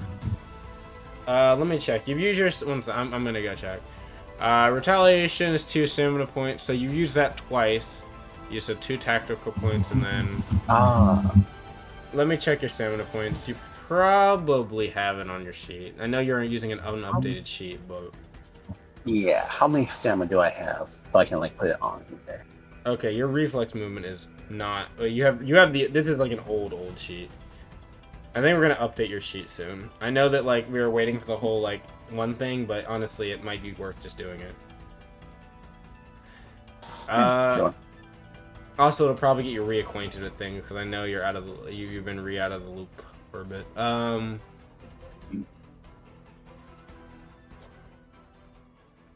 Let me see something. We're gonna say you have 7. Got it. I'm not exactly sure, but we might have to do some recalculations based on your lineage, but I'm pretty sure with Sylvan, most Sylvans have 6 or 7. No Don't joke. say that. I know, that's not... Either way, yeah, so going off of that, yes, you have 7. So that means you would actually have 2 stamina points left if you want to do another retaliation tactic. Though, you're using most of your tactical points. Just keep that in mind. I mean, I'm all good with that until I, eat shit like in the future. Oh wait, I so guess that, you couldn't use retaliation tactic because that just has a specific thing of you being attacked. This would just be an attack of opportunity, which is, I think, which would be just a regular. I think just a regular attack of opportunity is also just 2. Yep. You swing, but you miss, unfortunately, as he kind of like sees and ducks as you swing past him. Get back here. He's going to run into this room, pushes through the doors. As he does, Imiko, you feel a tinge of something you haven't felt in a minute. Actually, you did. Maybe a couple weeks ago, before the operation where you guys worked with the pirates. Actually, I'll name a specific situation. The last time you think you felt this was when Crow was talking through the door to Titus.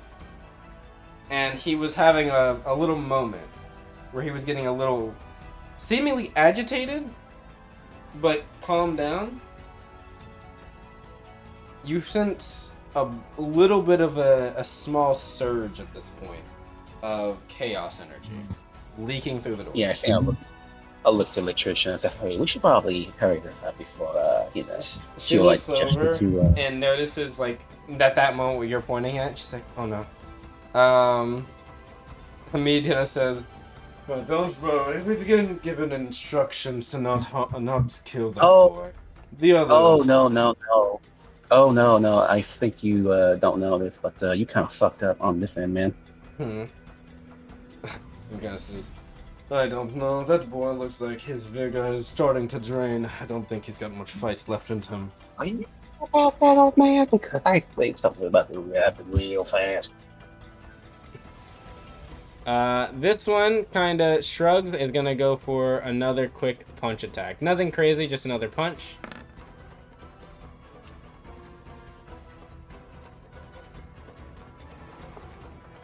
That one's gonna hit Latricia. Crow is gonna do something. Let me see.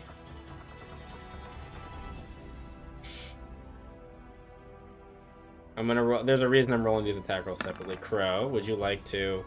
Yes, you would. All right, let me check. How does this? What would this look like? Because he's going to counterattack. I haven't used this yet. Alright, so... Damn, that's nasty. Alright. I need a d6 and then 2d6.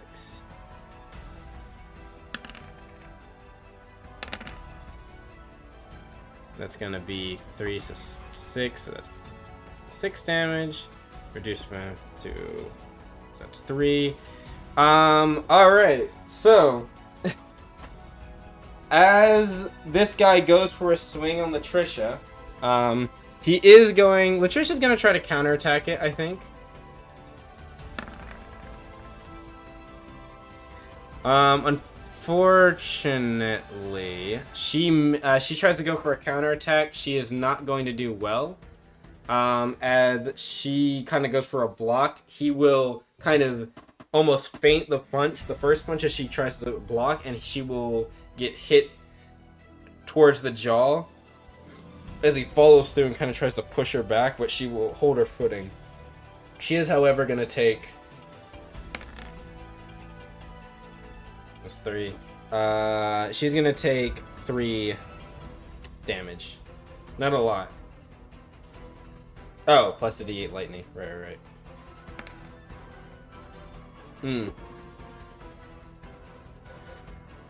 As she is hit across the side of the cheek, you can see the lightning spark off. He's like, I can see the chips in your armor. We should have this in the bag, Hamid. We just need... As he says that, you hear a blood-curdling scream as the guy that was through this door is jutted out of the doorway. You can see what looks to be a grasping hand of kind of dark blue and green energy as it has stabbed through this guy and is currently torn through from the front through the back, holding him up right outside the door, and just throws him to the side over here. Yeah. Imako just gonna look to Hamid with like an I told you so kind of smug grin. As he kind of Hamid looks back, wide-eyed, like, what the hell is happening back there? He kind of says, the sawdust grace. What is that thing? As, well, Crow takes a mild step forward, or more like a claw reaches down, tearing into the ground and pulling out. Crow slightly crouched down. His arm, the makeshift, or not makeshift, the cybernetic arm, currently now frothing with this dark blue and slight light green or dark greenish energy, as he is, going a little feral. As you can see, his eyes have slightly glazed over with energy, and there's a little bit of wafting kind of energy and smoke going off of his forearm and bicep, going up his body.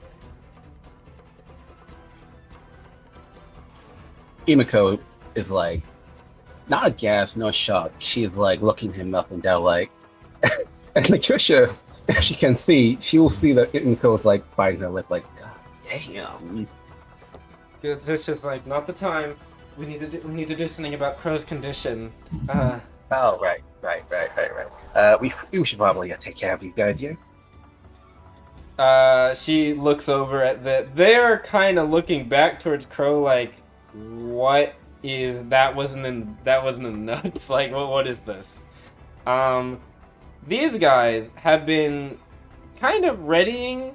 Hamid's going to look over at them and just say like, you will deal with that. And they're kind of... I'm just gonna roll something. They kind of look over and they're like... They're gonna try to like... Deep breath and steel themselves. They're gonna rush up and they're gonna go after Crow. And he's like... Hey, whatever transformation he's going through, it should be... You can still beat him down. They kind of nod. They're like... Yeah. Right, we can do this. And they're going to... crawl, move around the corpse of their friend who's got a hole bored through him. They're gonna try to square up against Crow, and each go for, well, I imagine actually before they score up, you know what? They're gonna probably just go for some shots. I don't actually think they want to get too close to him. If they can pelt him from a distance, they will. So as they're running up, they're gonna shoot him with bows, I think. I just gotta check how much damage. Dune spears. Okay. We'll be looking at damage-wise. Short bows. Actually, you know what? Nah, they'll go with the spears. It's higher damage. Alright. Of course, they don't have a spear macro for some reason. What the hell? Awesome. Are they referencing the wrong thing? Yes, they are. It's fine. Long spear. They're gonna go in for the swing against Crow. Let's see. I think that will actually hit. Also, Gwendolyn, let me check something real quick. I think you're gonna go next, actually. Before Crow does. What are you laughing? Sorry. It's got a weird Discord notification.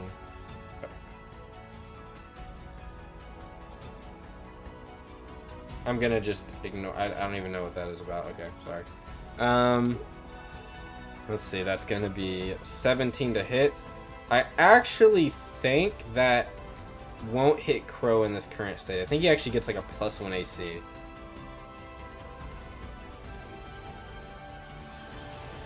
Oh no, he's actually at he's at an 18. I'm sorry. He won't get hit even with the 17. I'm sorry. So they go for all three go for a swing against Crow, stabbing towards him. Crow's clawed arm just kind of swings over and slaps most of their weapons off kilter. They're gonna look at each other and they're gonna try to go again for a stab. They believe. That time, they will actually meet his AC. Oh wait, the +1. Well, they go for it. However, this time again... Actually, you know what? Let me check something real quick. Does Crow want to do something about that? I think he does. Yeah. What is that called?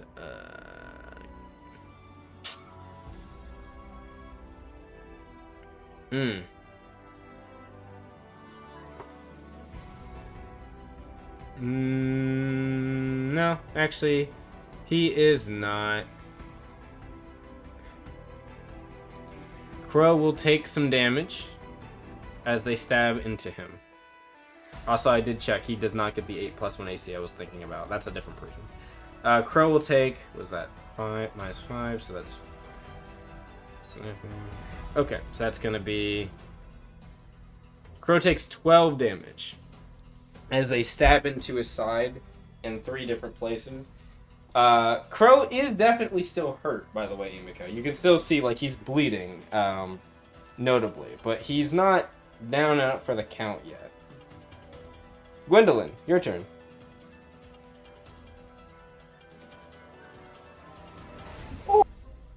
Gwen?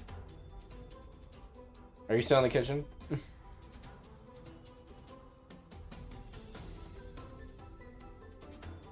Gwendolyn.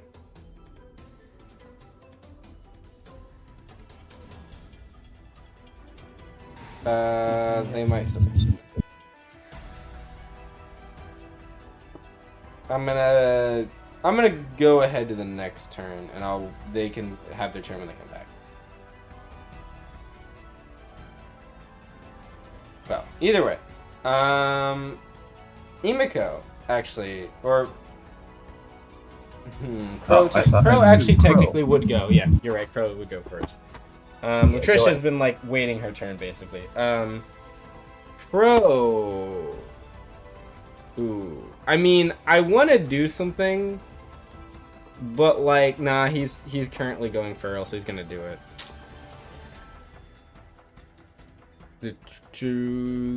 I just gotta see something real quick. So there's that, and then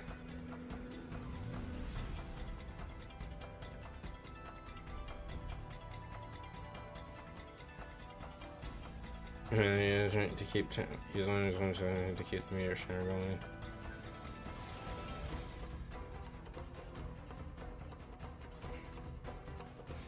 going. Crow is going to flap his wings, and when you do, everyone in the room feels like this pull, like you're getting kind of pulled towards Crow, as you start to see the ground tear open, or tear out, and like start lifting up and forming into these like, these kind of like spherical meteors, or I guess spherical rock balls, that begin to kind of compact and crush together, all forming around Crow. Crow is, as he flaps his wings more, you can feel like that pull deepen and kind of pull you more and more. Almost to the point where, Emiko, you kind of stick your glaive kind of into the ground, kind of as like an anchor. You can see Hamid kind of digs his feet in, as he's kind of like, what is this pulling sensation? Is this spiritual energy? I've never felt energy do this. As Crow forms these rock kind of like, or these rock spheres, and you can feel like the space distort around them. The three guys by him, the Dune Spears, are kind of looking like, Hamid, what do we do? What is this energy? They're going to... Oh boy. Well, Crow's going to do something with this. Crow is going to just lob one of these into one of the people here. They need to make an agility save. You know, they're good at this, though. They should be fine. That's one less than they need. Well.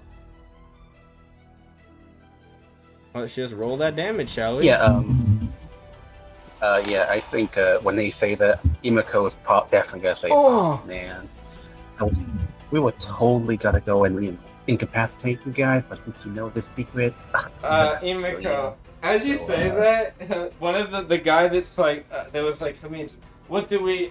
As they say that, you just see one of the rocks just beeline towards the back, towards his back. As he turns, the rock hits him and just goes, it bores right through him and just blows a chunk out of his, like, torso out. As he just slumps to the ground in a pool of blood. Yeah, Emiko's just gonna like, just taste to herself, and she's gonna say it almost too casual, but something. Shang, I kind of like you, I mean, but you know. The other one looks over, like, mortified, and it's like, Hamid, we need to retreat. We need... he's gonna make one, too. As he says that, he looks like he's, like, about to run, like, saying that, and he turns his head, and just rock beelines through, and we're just gonna say he has no head no more. I mean, yeah, you got some good fists right there, but you know, but come on, can you really like, withstand that? Hamid looks over like, bit like wide-eyed, kind of staring. So this is that's I've heard about those types of people before, creatures. He's one of those paracausal things, isn't he? Oh yeah, and as she says that, when is it her turn anyway? Very soon actually. Oh. Yeah, that's Crow. Crow is going to joint action move over here, kind of towards towards this other dude that's kind of scurrying up, or looking over towards him. That's next to Latricia. As you can hear Crow kind of, at this point, growling, as he says, in a guttural kind of, or like a little bit of a different voice, as you hear him say, "Away, get away." And that's all he's gonna say. Latricia's turn, unless Gwendolyn's back. What is it, my turn? Yes, it was. I went over your turn temporarily because you weren't here. But yes, Gwen. Latricia was waiting, so go ahead. I mean, I'm the one that's far back, so I gotta move forward anyway. You do. I will say you can see this, Um, Gwendolyn, by the way. At this point, you can see what was described before, so. I can barely see. Oh. Okay. I mean, you could see Crow. You could see Crow, what was happening in this main room. There are 3 splattered bodies in the ground, each with holes bored through them. Dead or are these alive? Are who dead? Oh, I didn't actually X this guy out. Sorry. Yeah, no one's X. Are they not Is X the for guy you? there? Oh. Is this guy not X for you? Yeah, that guy's X. Yeah, these 3, one of them, well, I guess all of them have a hole bored through them. One of them looks like they were clawed through the chest, run right through. One of them looks like a hole. You were watching 1,000 Year Blood War, right? Yeah. Remember when Uryu shot a part of Ichigo, and it looked like there was like a hole on the side of his chest?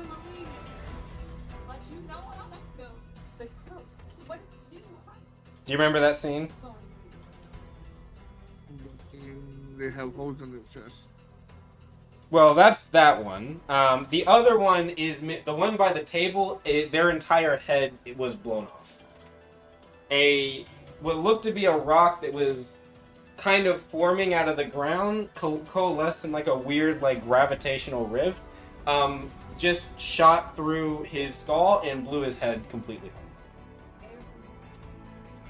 And currently, there are these rocks forming out of the ground. The Crow is just coalescing as he flaps his wings, and he is also growling a lot and kind of frothing with energy. Crow is basically currently going feral right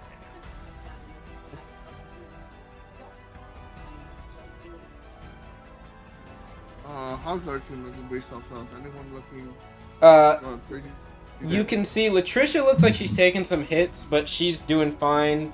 Apani is somewhere in the room, but no one really knows where. Imiko is actually like the most healthy of everyone. Crow looks very hurt. He's got multiple stab wounds.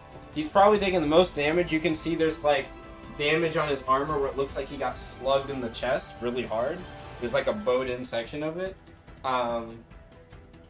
But yeah, outside of Crow and Latricia, everyone looks like they're doing fine. I guess on your team.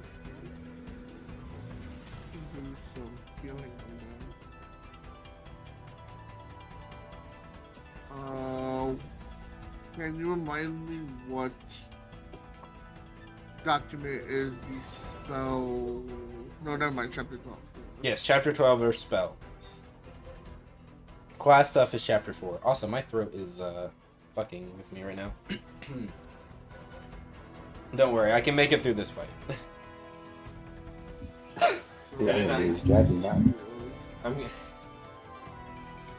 Please kill more of them so I only have to talk as I mean.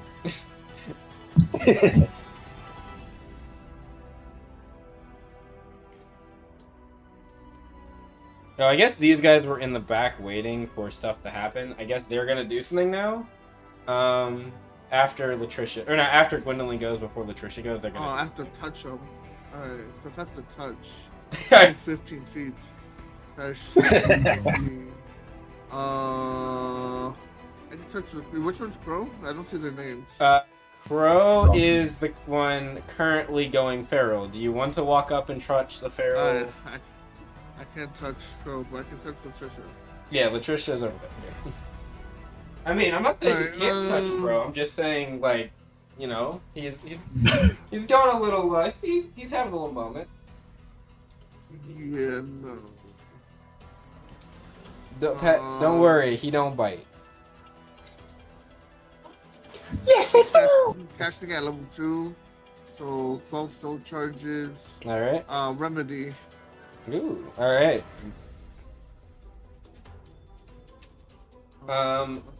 After you go and roll that, Latricia's gonna look back as you touch her back and like heal her. And she's gonna be like, "Thank you, Gwendolyn, but we need to do something about Crow. Do you have anything where you can calm them down potentially? Any magic or anything?" casting a thing called Calm Mind or something like that. Do you have that?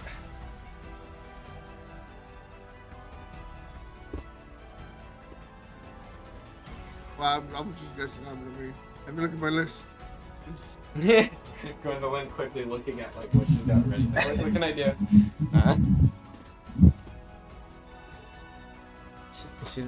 Latricia's like, there's the old-fashioned way, but it is gonna be a bit painful. Also, she didn't even like accept. Well, she took the heal, but Yeah, 2d8 plus my spellcasting modifier, which is your will. At your will. 5. Oh wait, sorry. You're a guardian, right? It's cognition. I'm sorry. It's cognition and Yes. 13. She will happily take the healing, and still say the thing she said. that took 2 actions, and then Yes. so that's all me. So. Yep, that's all you. I'll check what I have to see if I can soothe his brain. She'll nod. She's like, I have an idea as well. The guy over here, like, looks at Latricia, looks back, she's like, she's gonna look over and say, you're in the way. Get out. He is going to kind of turn around. He's gonna try to counteract that blow towards him. Oh. I'm just gonna go ahead and let the stunning strike go, because that's what she's doing. Oh my lord. He will try and save. I'm gonna give him infamy because of the fact that he rolled that one. And with the plus, no, he's gonna fail then. He's gonna take, what is that? 11 slashing, so -3, so that's gonna be 8 slashing damage, and then another. Should do impulse damage. Another 18 impulse. As she swings her weapon into him, you hear another click of the gun as he is blasted over the table on his back, barely, like, just kind of flinching and, like, slightly kind of gyrating on the table, trying to get up, but his, like, it's almost like the wind got knocked out of him. And she's gonna immediately rush over here. Actually, before she rushes over here, she's gonna use her other option and just fire one shot with the last of her ammo over here at this guy. Oh wait, I rolled the wrong macro. I meant to roll empowered shot. I'm sorry. So it's 2d10. Okay, my bad. So take the damage for that one. So 18. She's going to shoot him as he kind of turned, or I guess them, because this would have been. Oh yes, this is the only girl over here. She kind of looks over and is still looking at Crow. Doesn't see Latricia aiming as Latricia runs over, just one shot right through the sternum and just lays back here. They are donezo. Latricia is going to immediately drop her weapon and try to scoop up Crow and be like, Crow, it's alright, calm down, alright? She's gonna try to calm him down the more visceral way. That's a good roll. That is a good roll as she kind of scoops him up. You can see Imiko as she's holding him. The gravitational pull is like kind of, what would I say? It's almost kind of like it almost seems like invisible claws are gripping onto Latricia's armor and body and kind of just digging in. You can see some of the armor bending and bowing. She's squinting in a lot of pain. Crow, however, you can see the energy on his arm, on his cybernetic arm, slowly beginning to dissipate and return back into the arm. He looks like he might be calming down.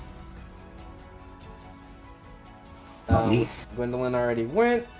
We're gonna skip a Pawnee for the moment. Imiko, it is your turn. Yeah, that's that. Anyway. Yeah, you'll see her eyes like glow a greenish ill in her eyes, like an ill green to her eyes, like wafting from it. And as she just said that, I think she'll cast down Moonbeam Ooh. on her beam. I'm I will pull out a moonbeam. Moonbeam is a decent size. Let me pull it out for you. Yes, sir. Let me just check it first before I botch Yeah. myself. Let's see, preference spell. Yes, right here. Shimmering lunar beam. Is it? Oh yeah, there's the moonbeam. 2 actions. So yeah, 2 actions if I can. Yep. It's not that big. One moment. I believe it's a 15 Even foot though cube. It that's a fits nice. Wait, perfectly, what? Gwendolyn. Right in front of you, a projected beam just explodes, almost blinding you for a moment, tearing through the ceiling and into Hamid as he just quickly looks up and yells, like hollers as the beam envelops his body. I believe we have the macro for Moonbeam. Is it in here though? Let us check. Moonburn. It might actually not be in here. Oh yeah, it is. Oh, here it is. But that's not the cool moonbeam though. But Yeah, I like this. I like this better. yeah, it is. That's the one I use for Starsha. Oh, that's a Pawnee. Oops. The macro is not in there. It's 2d10, I believe. Plus your channeling modifier because of the fact that you're using a weapon with a focus property. So roll me the 2d10 plus. Let me. Huh? Like. So 2d10 lunar, I think. Lunar damage, yes. And then also he's gonna make a. I'm gonna put that into the. Yeah, the roll. I don't know what it is. Yeah, he's gonna make a bigger save. Okay, yeah. That's not the right. Wait, no, it is. Yeah. He is gonna pass. So take half of whatever you roll. 2d10 plus 2 plus What was it? You're channeling. Your moon stuff, I think, is built on cognition. So what is your cognition? A 6? Oh my god, that's a 6. So 2d10 plus 6 plus 2. So 2d10 plus 8.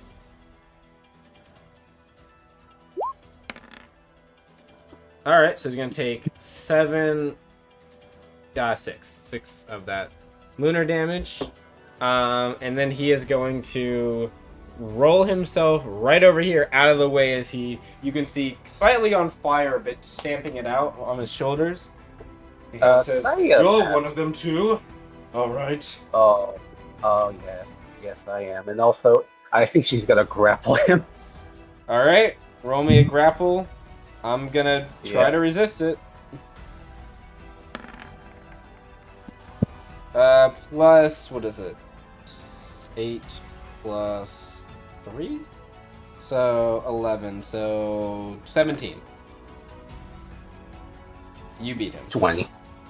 As he tries to jump away, you grab his leg, yank him forward, off balance, and grab onto him. You got him grappled. Yeah, and Imako says, no. Where are you going? Where you going, fool? And she will drag him back to the circle. Alright, you're just gonna throw him back in? He's trying to hold him. Alright, keep him held in there, so you just hold him in the beam as he just grunts and yells in pain. Technically I guess that would be what? An action, 2 actions, moonbeam, action, grapple, attack. I guess join action? Join action. Oh, I do have my pistol. Oh wait, no, I don't. I give don't. it to Crow. Yeah, you did give it to Crow, but yes, you're currently holding on to him. He is definitely locked in that moonbeam right now. He's gonna have to try to break out of the. Well, he's gonna roll another vigor save. That time it's a fail, so he's gonna take the full 13. Okay. What did I just... Oh, whoops. Ignore that. I thought I was clicking on it. Yeah, ignore that. He's going to take the full 13 as you're holding him in the beam. He's going to try to break out of your grip, though. Hey, Dragon. Yes. Since he failed, it's also blinded. Oh, yeah, you're right. Oh, yeah, yes. Unless that's the old moonbeam. Let me check real quick. Yeah. Starsha has updated Moonbeam on her, and I have Starsha pulled up for other reasons. Oh, no. Critical failure. Critical failure. Okay. Also, where are my spells on Starsha? Ah, here it is.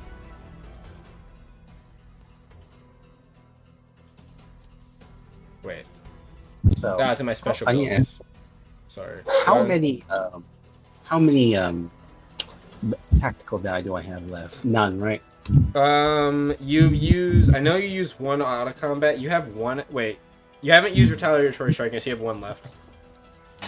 No, I'm about to use a menacing, a menacing Oh, tactic well, instead. then that'll be your last one, yes.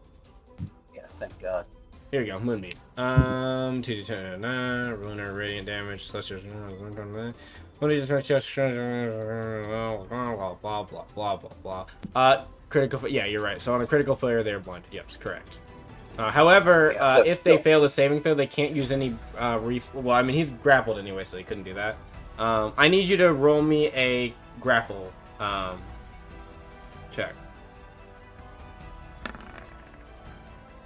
19. He has a plus 11 to this, I think. Was a fitness? Wait, let me check. Or is it just an 8? It might just be an 8. I might have miscategorized something.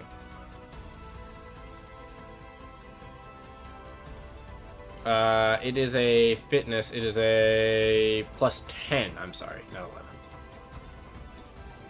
So 24. Yumiko, I feel like your grapple is higher than a plus 4. Yeah, I think so too, but I can upgrade that. I mean, I can check real quick just to make sure, but... Oh yeah, but we shouldn't probably like lag on you. Yeah, you're right. No, I guess it is a 4. You're right. Alright, anyway. He will get out of it, and he's going to, again, step out of the Moonbeam. Seeing Gwendolyn on the field... Actually, no, you're more of a threat. He's going after you. Yeah, wait, could I use my menacing points again? No, because that's part of an attack, I believe. Ah. Boo. I think. I Let me assume check. that he can get damaged here. Let's see. Menacing. When you hit a target and when a creature... Yeah, you have to hit him with a weapon attack. That would not work, because you haven't hit him with a weapon attack. Yeah.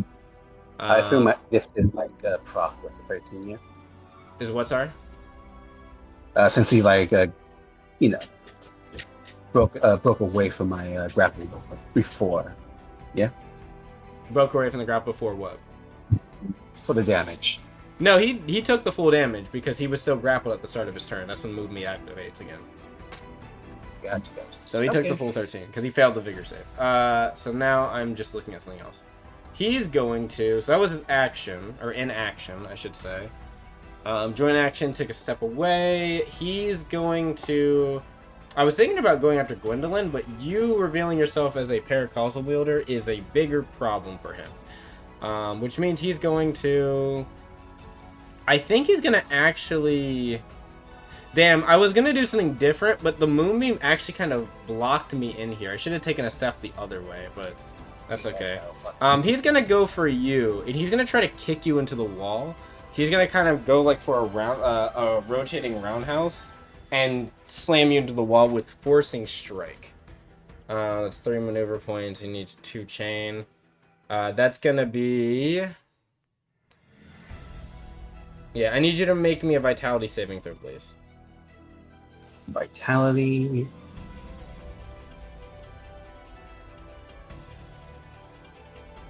Let me check.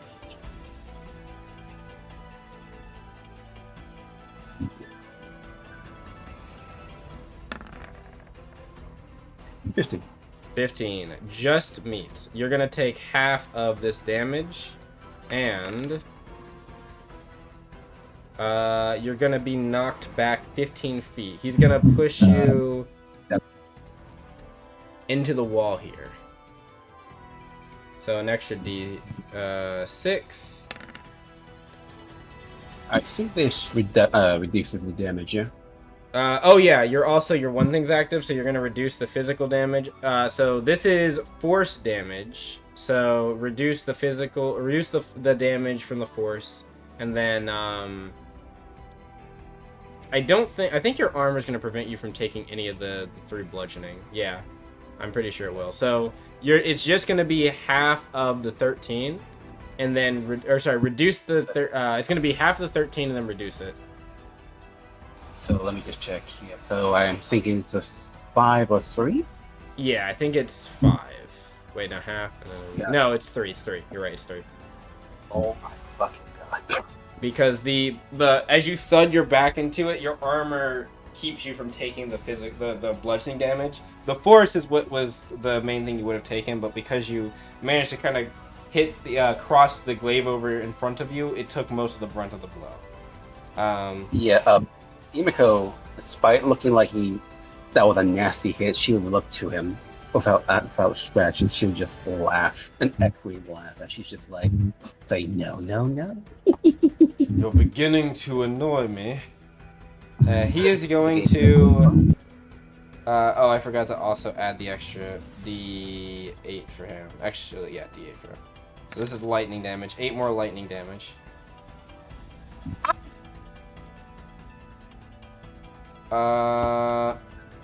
Gwen is closest to him, but I don't think he's gonna go after Gwen.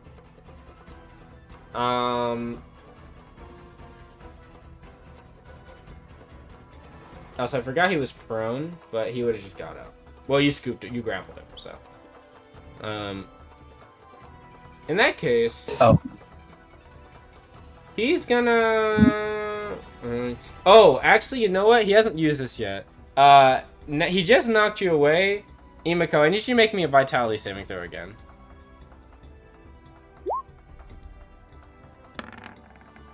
60. You beat him again. That's funny. He holds out his hand, and Emiko, you feel a pulling sensation, like you're being yanked towards him. You just kind of slam your glaive into the ground, and you can tell it's not like Crow's gravity. It's more like the metal components on your armor and your weapon are what's being pulled. But you manage to kind of hold off his initial thrust, and it subsides. Damn it. Really, you're gonna have to get that without me. I think that might be... Okay, action. He got out of the thing. Action again. He did forcing blow. Or forcing strike. And an action... Yeah, I think that might be him. I guess he has an extra... The one extra attack that he never used after he got out of the grapple. What would he use it on? I guess... Hey, Gwendolyn. Huh? You want to get punched? No. Well, let's see. 19 to hit. Oh, 19? As he angrily, as he realizes he can't do anything to Emiko, it seems, just swings back and tries to backhand you. Yeah, but it did pass by 1. I don't think I have anything to... Can I tumble? Right? You could do combat dive or combat roll, yeah.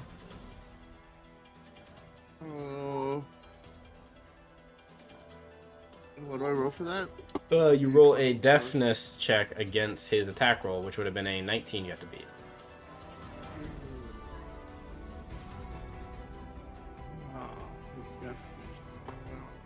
Also, are you wearing any armor made of metal? I'm wearing metal. What are you wearing? I will tell you right now when I find out. I believe so. I believe I'm wearing armor.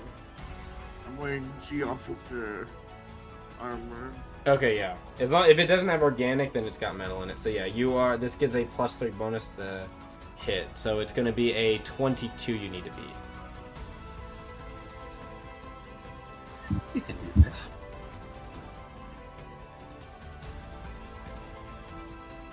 The damage isn't actually that bad. 2d4 plus 3. Actually, yeah, it is 2d4 plus. No, I'm not gonna beat it. I'll just fuck it. Okay, I'll take it. Whatever. 2d4 plus 4. So that's 7 bludgeoning damage. Check to see if you reduce any of the bludgeoning. And then it is 2d8 magnetic. I guess we'll do that as the white lightning. 2d8 magnetic, and then the. All right, so that's gonna be 7 bludgeoning, 6 lightning, and 10 magnetic.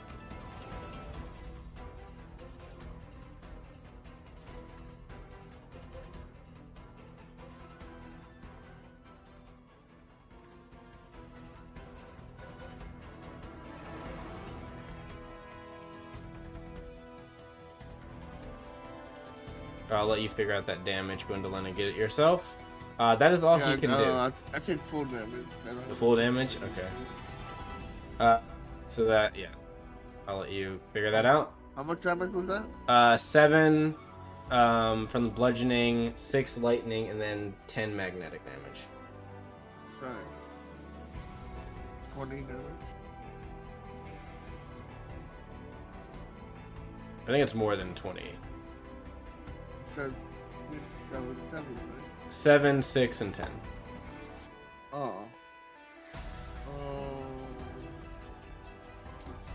So 23. Apani is going to fire their empowered force cannon. And the rune is not active. They're gonna fire at Hamid, I think.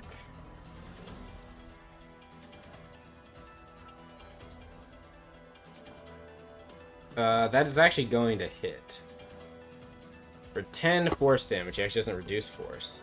As it thuds and hits him in the back. Also, she has favor. No, it's not going to matter. He is going to be marked with the rune. I'll go ahead and give him a little sigil.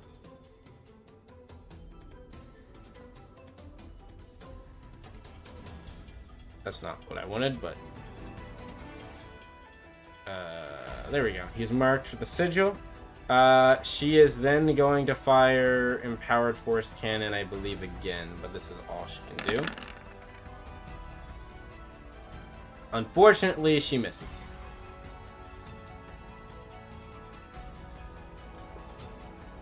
She will then go right back into stealth. As she moves over here.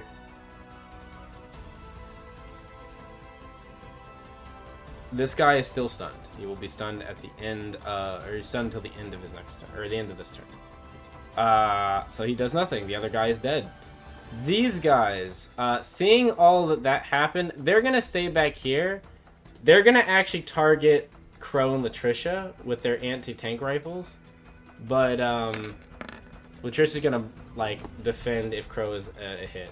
Luckily, even though they would have done some nasty damage, Latricia kind of pulls Crow down, kind of pulling him into her chest a bit, and like ducks. The shots just go over their bodies and hits the wall. They're gonna need to take an action to reload, and they're going to then fire their short bows. 21 to hit. Latricia will take that damage, so that's gonna be quick math. 11 minus 5 damage. 5 or 6, one of those. We'll do 5. On Latricia.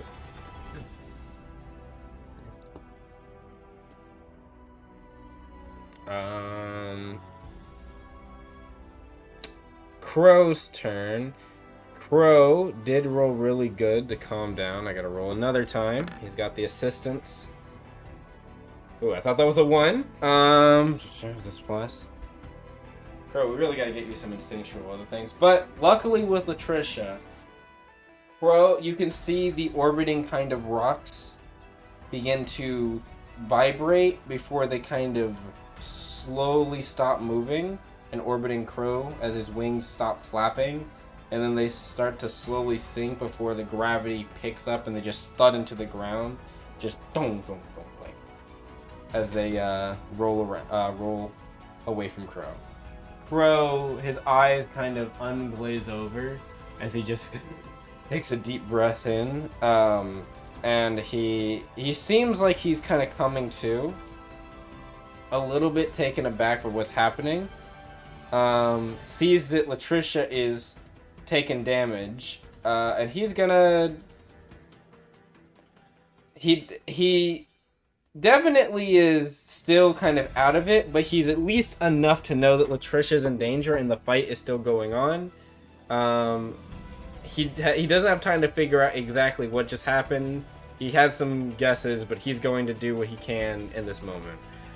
He sees down the hallway where she just got shot, and he's just going to throw something. What do you have to throw? You have another grenade. You have the cell charges for it. But there's also... What's that one thing you made? It was, I mean, that's a lot of energy, but... Why not?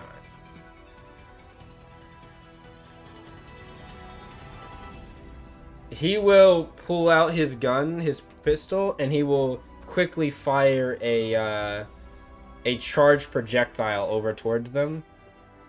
10-foot radius. That, I think that'll hit all three of them. It will not. Just two. He could throw the, if he does the grenade, he'll do the grenade actually. He'll throw the grenade because it'll hit all three of them. He'll lob a grenade over because it's 60 feet. So he can hit right there. They need to make a saving throw. That is not the right save, actually. One moment. These guys are referencing the Earthen Fist, aren't they? Yeah, because they got their thing got messed up. I'm gonna re-roll that.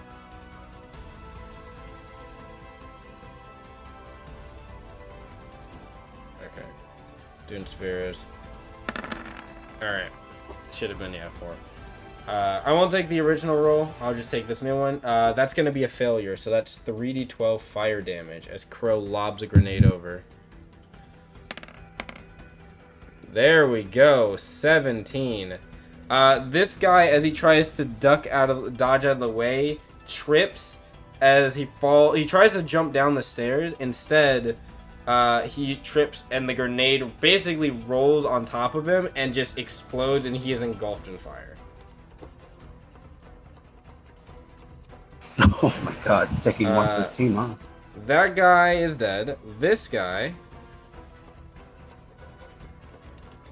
is barely alive as the fire enraptures him. He's gonna move this way. And then, let me get that guy. And then the other one is also dead.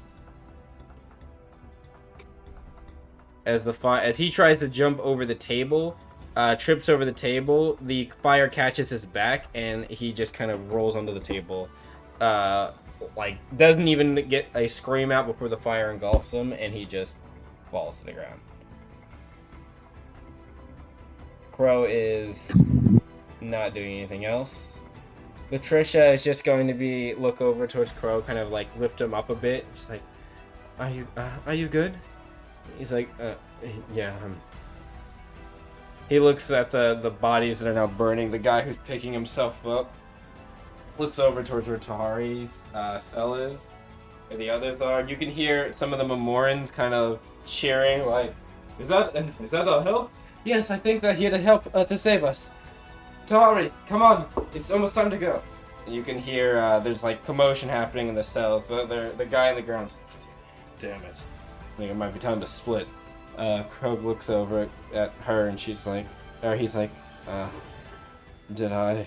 And he looks at her armor and sees some of the claw marks, and he's like, did I lose? She's like, you can worry about that later. Are you all right? Are you good to go? He's like, yeah. He looks at the giant moonbeam. He's like, the fight, right? This fight's still going on. I gotta. And he will, she will nod, let him go. Turn over this guy who is still kind of stunned. She is going to leap up and go for basically like a tail slam as she kind of does like a flip in the air and slams her tail down towards him. He's gonna autofill this because this is like an agility. She does like a flip, almost like a somersault in the air, slams the tail down on the broad side, and just craters him, just splits the table in half, and just craters him into the table. I'm not even gonna roll. He's down.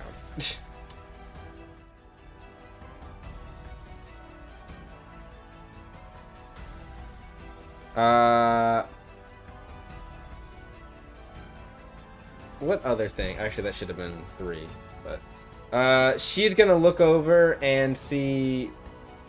She actually needs to. She's gonna reload, get herself to 8.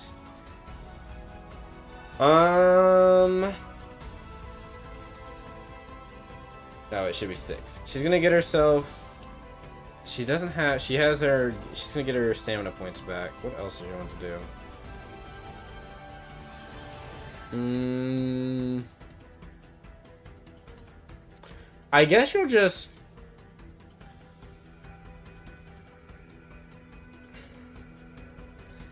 She will fire again. Empowered shot.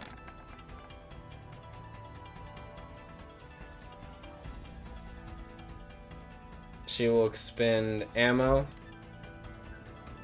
2 shots. Aim at Hamid. Hamid is going to try to dodge roll out of the way of this. Where exactly? Towards you, actually. Oh my He God, trips and falls back into the moonbeam. Wow, man, you really gave me some good moves to see, huh? You just hear from the pain as he's getting fucking caught in the light again. Oh, can you roll me the damage again? 2d10 plus, was it 2d10 plus 8? Because it's a new round. No. I think it was 9. Hold on, let me just check here. No, it's 2d10 plus 8. It was 6 plus 2, I remember. It was. Wait a minute, that plus. Wait, that -1. Wait, is that like a net 1, you said? What do you mean, that one? Is that net 1 for the tumble check? Oh, no, that was just for the check, not for the saving throw. Okay, good. I gotta roll the saving throw. So, 23. Yep, well, he failed that. Well, not failed that. He failed the, He did not fail the vigor, I believe. But he is going to take half of that, which is... What's that number? That's, 12. Here. 12 lunar damage as he goes right back into the moonbeam. He also is going to take the 15 force damage from the fucking shot that she had. She's going to take another... I think empowered shot is only a single action attack, though. That's all Latricia can do. Wait. Somersault over, tail slam, shot, 1 action. She can do another shot. Oh, no, she reloaded. She reloaded. Was her reload Yeah, her reload's an action. So, joint action. That's it. Go ahead. Sorry, before before Gwen goes, how damaged does he look? He's actually, like, surprisingly not the worst. He's definitely taken damage. His armor is weathered. You can see the multiple stab wounds are bleeding a lot more. The burns, before I guess he got into the moonbeam again, are starting to also actually affect, like, his skin. It's basically the aura that would, like, the spiritual aura that usually defends people from most things is starting to wane. He is physically starting to take damage. His breath is getting labored. He doesn't... I'll put it this way. If you and Latricia keep going at him like this, he's not going to last another round. Also, fuck. I have a reality hunter for him. You have to activate the joint reality hunter. But you could, yeah. Latricia is not going to do anything. Gwen, it's your turn. What would you like to do? Well, I checked everything I had. I didn't really have anything to soothe his mind. Well, don't worry. Crow's I also now, got punched. as you can hear. This guy punched me, right? Yeah, he's in the moon. You can attack him even though he's in the moon. Just don't go into the moonbeam. Don't go into the moonbeam. Unless you want to get microwaved by the light, I would. Microwave. You want to be a microwave dragon? Anyone still close to dying again? On your team, Crow, and Himiko is not doing bad. Let me move this. Imiko's taken a minor amount of damage after getting hit in the wall and by Hamid. Latricia's taken a decent chunk, but or not decent, she's looking a little hurt, but nothing crazy. Her spiritual energy is still keeping her body mostly defended. Crow, who is hard to see past the moonbeam, but if you kind of tilt your head around, Crow is looking very hurt. Again, multiple stab wounds and stuff. He hasn't healed at all since then. Though you do notice the energy of chaos that was kind of wrapping around his body has started to subside.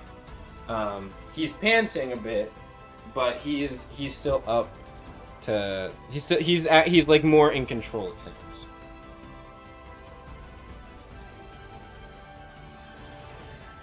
I have a distinct healing spell.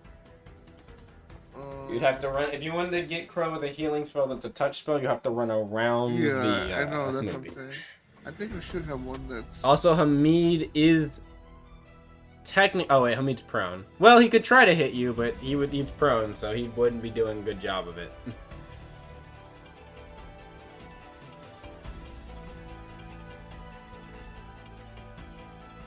Yeah, here we go. 60 feet range.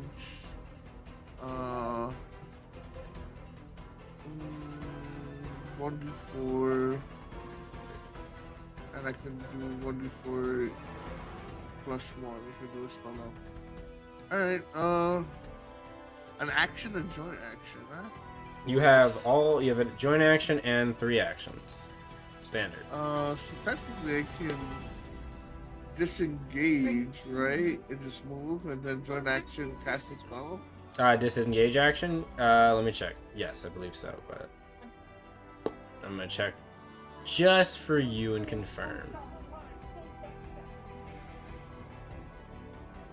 I moved these over here. There we go. Yeah, coffee is definitely the way to go because I'm still feeling good. I'll even be able to probably play a game after this. How do you spell disengage? I feel like I'm stupid, but D-I-S. okay, there's no U in disengage, is there? No.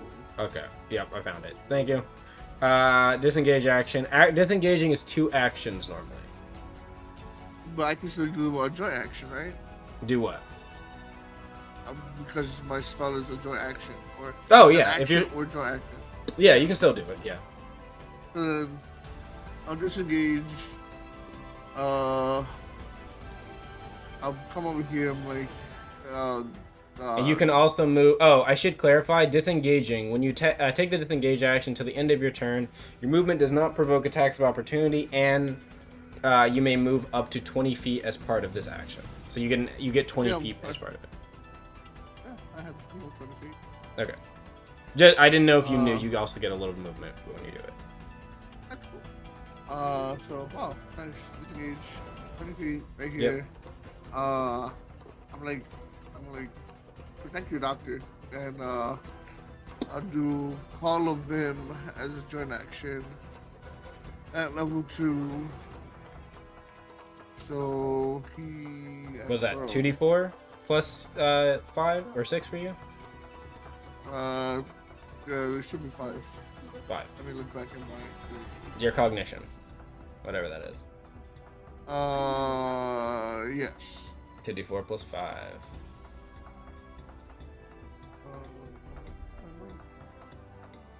Are you rolling the house? I was gonna let you roll it. I believe in you. You got it. Oh, nice. Crow will happily take that. It's actually, it's a lot of help for him. As you hold out your hand and say the enchanted words. As your spirit energy flows through Crow, you can see some of his wounds heal a little bit. The punctures on his side. He kind of looks over to you and nods, and he'll just say I didn't hurt you, did I? No, not me. I do not me. He nods. Good. Thanks. By the way, Glenn.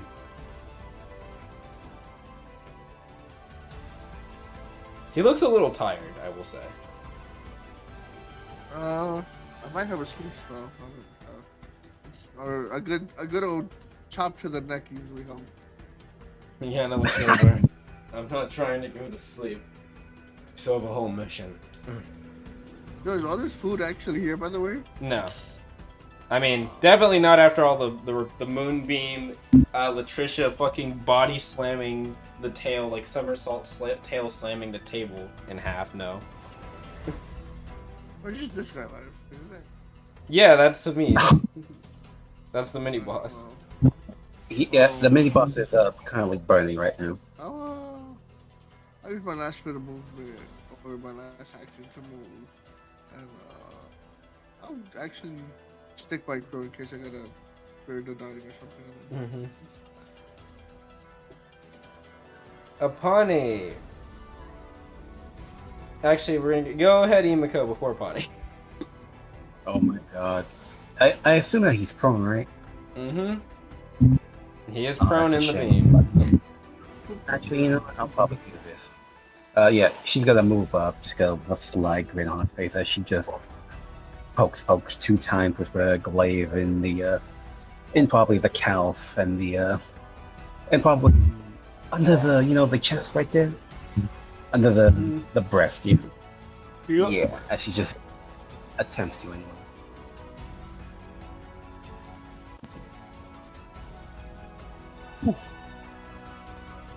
What you doing? 7. Doing this. Actually, it's 9 15. because if you're using the glaive, it has a +2 attack. Remember, or on top of it. For that. So 17. Roll again 17. because you have favor because of prone. That is a hit. I don't think your glaive has increased crit, but that is that is definitely a hit. Also, bonus, not bonus, joint action, put that reality mark on him. Okay. I believe that that increases damage and something else, but I don't remember what the something else part is. Yeah, the something else is, the third attack as well. Let me see. And Reality Hunter is a joint action or for one action when you strike a target with this weapon, you mark them with the Predator's mark. That's good. I don't believe you have. Do you have the Predator mark feat or lineage feat? I think I do. I don't know. Check your lineage stuff. I don't believe you got it, but I do not have it. that's fine. It's just like additional stuff. Like if you were a beast, there's Predator's mark has some other stuff. It also got a buff recently, but we'll talk about that in a upcoming video. Devlog. Anyway, so I don't need that part. I just need to know the other stuff. Okay, so during the Predator's mark. One mark this way, when you hit a target with an attack, you deal an addition. Okay, so not on the first attack, but the second one will be affected by this. An extra D10 Sylvan Star. Additionally, you're aware of the exact location. Okay, yeah, you can basically tell. Ooh, wow. Even if they're in different planes of reality, as long as they're within that distance, that's pretty good. You can do something. Okay, cool. Okay, so your damage is a D10 plus 6 for the slashing, and then another D10 plus 2 for the cosmic damage. And the third attack, though. That was the first attack. That was not the second attack. That was not the second attack yet. Because remember, you got favor on the first attack. So roll again, D20 plus 9. Oh my god. So that's... And roll favor again, so roll another to see if you get a crit. Am I crit fishing right now? You are, because he's prone. He actually is gonna... 25 to hit. Oh, man. He could try, but, like, I think... He's just gonna try to... Fuck, he can't. He could try to roll. His roll does work. Oh. But it's got such a penalty against it. He's better off just trying to counter attack. He's gonna try to counter. He's gonna try to hand to hand. Okay. Give me a second. I gotta get the damage first. So the first damage was 9, so minus 5.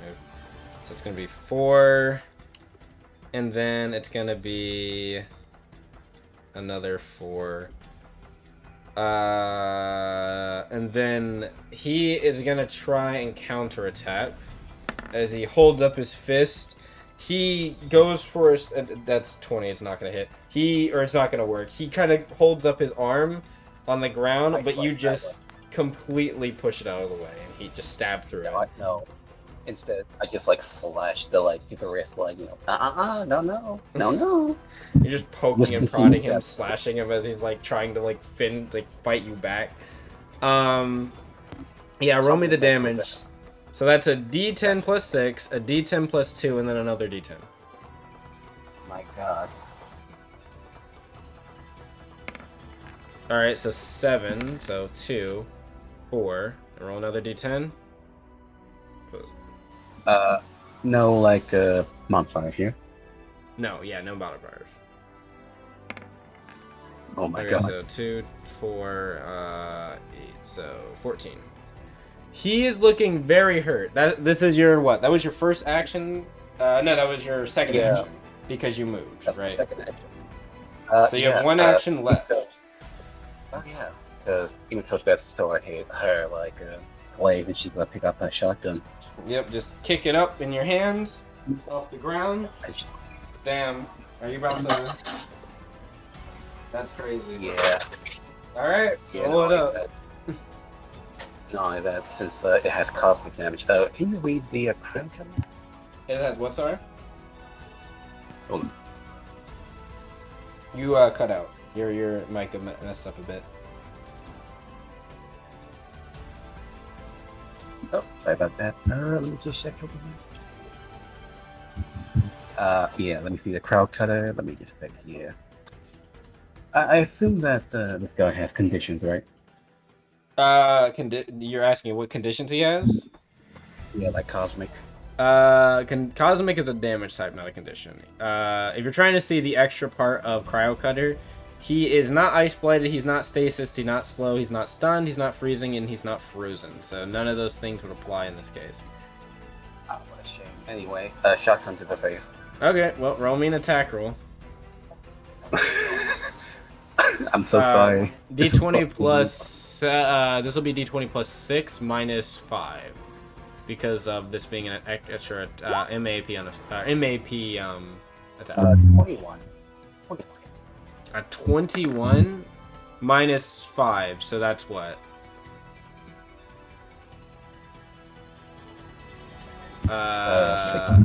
16. A 16 for his, luckily for him, will not hit him. Wait. Yes. What? Oh wait, he's prone. Roll again. Roll again. 22. What's that? A 17 to hit now? What does he have? Doesn't he have a 18? No, he has a 7. That's a hit, just barely. I'm so sorry. All right. Yeah, also, does this weapon have Reality Hunter on it? Yes, it does. Yes, it does. Well, roll me the... So, it's a D10 plus... so, piercing. So, D10 plus 3, and then a D10 plus 2, and then another D10. Just flat. He's dead. He's actually, dead. No, actually, she was instead of aiming for the head, she's got to absolutely take dragon. Remember, non-lethal. If you're gonna do a non-lethal with a weapon without the non-lethal property, you have to take a penalty, which would mean you miss. No. Oh no. As in, she's trying to non-lethal, but in her mind, it's like, oh, this is non-lethal. No, in reality, it's lethal as fuck. As she's dragging him out. She's shooting both his kneecaps off, like 1, 2, and after that he just goes for the body. I'd like to imagine that, well, as you said, in Emiko's head, she's like, I should go non-lethal. She's just as she's having this thought, she is just blind fired, blown both of his legs, his knees, blown shots into both of his legs through his knees on the backside, as he yells out in pain and tries to basically go for an uppercut. You just think like, oh, he's swinging, and just blast him through the chest, and he just crumples to the ground. Crumbles back into the light again, burning up. Yeah, he's dead. And the last thing he says is, in as he says, in Memorem we will rise for Yeah, vengeance, and that's all he says. Whatever, buddy. She's just like walking, sauntering towards the others, or to their cell actually. Absolutely bloodied from not from his, not from her, from that guy. Upon it, turn done. Hamid is dead. You can just grab his keys, I guess. Yeah. There's one guy left. Oh. He's Oh. gonna look over Sorry. here. Oh yeah, don't worry. Yeah. He's gonna. The smart option. Yep. He looks over at Crow, looks over at you, Hamid. He hears Hamid. You hear him say, you hear as he hears Hamid yell out those final words. He kind of says, in memoriam we will remember my brother. Sorry, in memoriam we will remember my brother. And yeah, this is because the other two died, so she will look over to you, not he. My bad. Oh. Yeah. Imago's just gonna look at it like, so you gonna surrender, or you gonna run away, or what? You gonna attack? I mean, like either way, fine. You know. She will. She looks over at you, like definitely ready to fight, even though she's very hurt. You can see part of her still on fire. She looks, she's like about to face off again. She knowing she's probably gonna die. Crow just yells out, "Just stop, please. We don't want to kill any more of you." Yeah, sure. I mean, like, you know, I was trying to kill your leader. I'm not trying to kill her, but it's more like incapacitate your leader, but, you know. I'd just expect for nothing me. less. She kind of looks over once. Crow, she'll look over at Crow, she looks up at you, and she kind of says, "I know when I'm beaten." And she will look over to the cell. You'll now see Tahari actually walks over to the, like, the wall, or the open bars, and kind of says, "Do what they say, please." Yeah, pretty much. When he says "please," there's actually like a recognition, and she kind of Hawari. You've never heard, or not Hawari, Tahari. You've never heard him say like "please" or anything like that. He's usually very like stoic and such. She looks down at her weapon and looks at all of you, then looks back at Tahari, looks at all of her dead compatriots, and just drops the weapon with her eyes closed and goes to her knees and puts her hands up.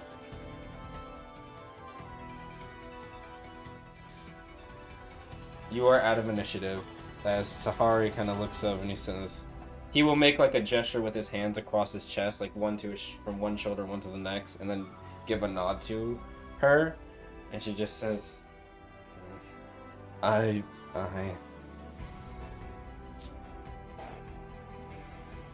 surrender. Oh, well, that's, I guess, yeah. Mission complete. Tahari would look over and say, "Bro, he'll say, bro." Wait, right. His voice is different now. Bro, and the others. I did not expect you all to come and help me. Not going to lie, but I suppose gratitude would be in order. This would be what you'd all expect, at least. Oh, yeah, sure, yeah. As she said that, she's absolutely bloody, not from her own blood, but she's also like dragging Hamid's body by the clothes as well, like, so, you know. So, yeah, so you guys ready to go, or what? I would He's ask just smiling. he actually looks at like you doing that, and he kind of there's a little bit of like a not like a grimace of like he doesn't look unnerved. It's more like he feels. It looks like it's almost like a matter of disgust as he kind of says, "I would ask that you, despite his actions, not drag him around like he is trash, please." I mean, technically. Traitor or not, I believe that it is improper to do that to a fellow Memorem. I'm sorry, I believe it is improper to do that to a fellow Memorem. Besides, he did what he did because he believed for his people. Even if I am on an opposing side, I can understand his hatred for the Consortium, and I can understand why. And that's actually just like throw the body away aside. Why not? He kind of just. And He then kind of she'll- just. I was gonna say you could hear him murmur under his breath. He just kind of says, "This was not the way, brother." Yeah, sorry about that. If that was your actual brother, as she says that she will unlock the door for the key she got from Dick. He will. You see, there's actually like 12 others in there with him, as they are kind of all like rush out, immediately grab like some of the weapons left over, and such, and basically like immediately get ready like for combat and such. Some of them look over like there could be more in here. We need to we need to be careful. No, it's fine. We already took care of them. Tahari walks out, just as stoic as you remember, and he says, "I would expect nothing less. Now then, I'm sure that you've adequately prepared our escape and exfiltration." Oh yeah, there's a lot of people like guarding the entrance. Not only that. Then we I should think make we got haste. some. Undoubtedly, they will send more to try to stop us, and I would like to limit the Oh, amount yeah. of death. Yeah, she'll hold up a hand and to the heart and say, "Hey, before you do so," she'll like you can still see the green eye, the green shimmering eye before it like shuts off, and I assume this one is like Yes. gone.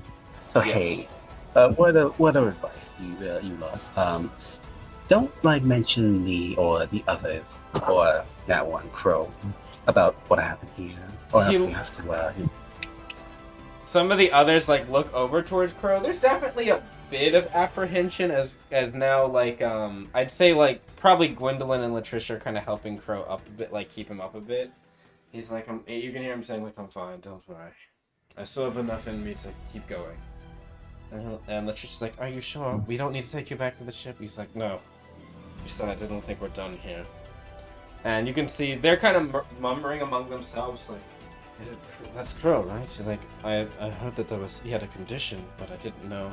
Like, he's a chaos model. Can we trust him?" Yeah. Ta- Yeah. You can definitely trust them. She'll cut them off. You can definitely trust them. Me, however, she just smiled instantly. That will be depending on if you tell anyone. Tahari kind of looks over to you, without like you can see as he looks down towards you, not a shred of fear in his eyes as he looks down. And he says, he kind of says, there are more pressing things to deal with than Crow or your conditions." Right. Hi. But just don't go blabbing about to anyone, right? He looks Good. over at the rest of his people and he says, "As far as we were concerned, the situation was dealt with without the use of any type of uncommon or unnatural spiritual pressure, spiritual auras. Is that understood?" The others kind of like look. They're kind of immediate as they were chirping. Still, they kind of stop and immediately go to attention. Like, "Yes, sir. Yes, yes, sir. Yes, yes." He says. He kind of nods and he looks over down to you. "And Yeah, I you would got it imagine right. that would mean that you'll keep that energy in check." No promises, but sure. I'll try to keep it under wraps. Yeah. She just smiled. one of the soldiers looks like they're gonna say something, but Tahari kind of looks over at them and he kind of says, he just nods like, "What did I say?" And they kind of, yes, sir. All right. Now that all been taken care of, you guys want to hitch a ride? I thought she would just leave. Tahari will follow. Crow will kind of look over at you, Gwendolyn. He'll kind of say, he'll kind of look at you and say, Gwendolyn, I'm good. Don't worry. Okay. And he kind of says, and actually, Tahari will kind of walk over with Imiko, and join you all, and he will say, Crow is correct. We are not done yet. Crow kind of looks over, he's like, yeah, we have to get you out. He says, that's not what I mean. Undoubtedly, I imagine that this is only part of the plan, is getting us out.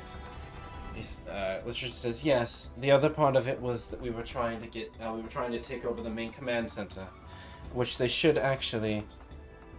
You actually hear the comms come on as, you hear Bruce's voice, Gwendolyn, as he says, hello, is everyone there? Yeah.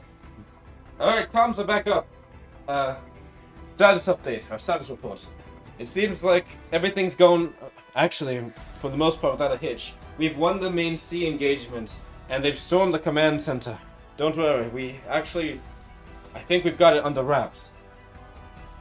It looks like the main forces are beginning to splinter, and their ranks are beginning to break. For the most of the part, they're either in a full retreat or they're surrendering at most of the outposts. I think the battle is pretty much over now. You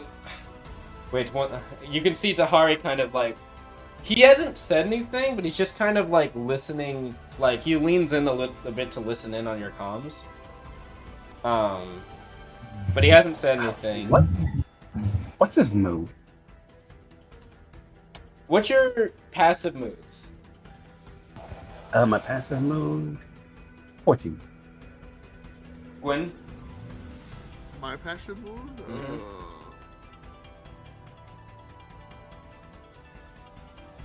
17. Okay. Imiko, you pick a little bit up on it, but not much. He's just listening in, it seems. Gwen, it's like he's waiting for something. Like there's like something there's like a mild bit of dread, but anticipation. Like he's kind of, or not positive anticipation, but more like he's poised about something. And he kind of thinks for a second as he's listening in. And Bruce kind of going over like the situation report. And he kind of says, "Is that all?" And Bruce, you hear Brew kind of say, "Oh, you've secured Tahari? That's good. You should get up here then. We'll send out we'll try to land to get you all." Tahari kind of leans back and he kind of says, "He hasn't shown yet. I What are you wonder." waiting for? While we were here, they went and, how would I put it? We were scouring for something. We weren't quite sure what when they attacked. I assume it was the thing they were looking for as well. No doubt you all know that there's been some rats among Ishin's collective at the moment, though I'm sure, hopefully, you've rooted them out. They went looking for a device. No, they went looking for a few devices, or more specifically, a type of construct.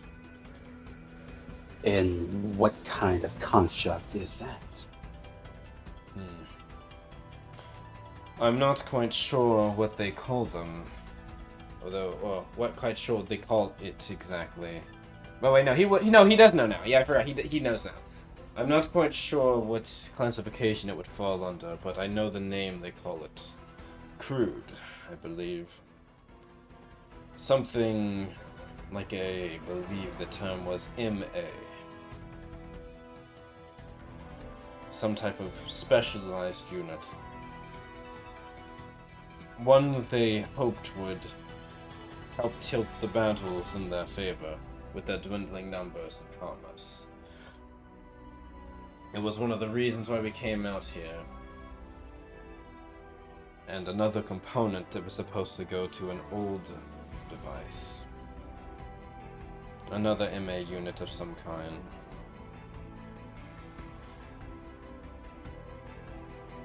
He kind of looks... He looks a little bit out into the distance, and he kind of thinks...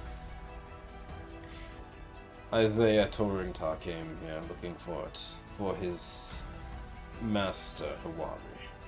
They found both of them, it seems. And one of them, I'm surprised that he's not... And as he says that, Brew kind of says, comes back on the comm, he says, we have an immediate situation. I need everyone up here now. What's the situation? 3 squads have been wiped out. Something on its way here right now. I'm not sure. Maybe it's... You got a visual on it? Kaya, I need that... what do you mean? Wait, how fast is it moving? We're working on it. Let me... He kind of like looks over. Kaya, give me that visual while He says, oh, damn it. Something's wiping out groups, and it's heading straight here. And Tahari kind of says, I'm assuming that there's knowledge that we have that Isaiah doesn't want to get out. Huh. Well, looks like the fight's on still. Come on, guys, let's go. Latricia looks over. She's like, I don't know, Crow. Crow kind of looks at you, and he's like, no, I'm good. Yeah, that's what I thought. Yeah, Himiko would probably hold out a hand to Crow if he's still sitting. Yep, he'll reach out and Come grab on. your hand and nods. Let's Come go. on. Enough babying around. Let's go. At that, she's practically skipping towards her to Kwani. Latricia looks over, a bit worried, but Crow just gives her a nod, I'll be fine. Besides, you'll be out there with us. And she's like, oh, alright. Tahari, you should probably, he says, I know. If he's after me, then I should probably get out of here. She nods. She's like, alright, everyone follow me. They kind of look a little bit slight disappointment, they wanted to get into the fray. Kind of says, you'll get your payback soon enough. At the moment, we need to recoup and rest. They nod, and they will head up another way. Juan will let you both in. And you all can head up to the surface, and I will give you a visual real quick of what you see. As you all get to the top of this place, once more, your ship kind of nestled down. Brew will send everyone a message, or not a message, a bunch of images on his or on your armored knights for visualization. I need to find a picture. Give me a second, because this is where we'll end the session once I get the image. All right, drive.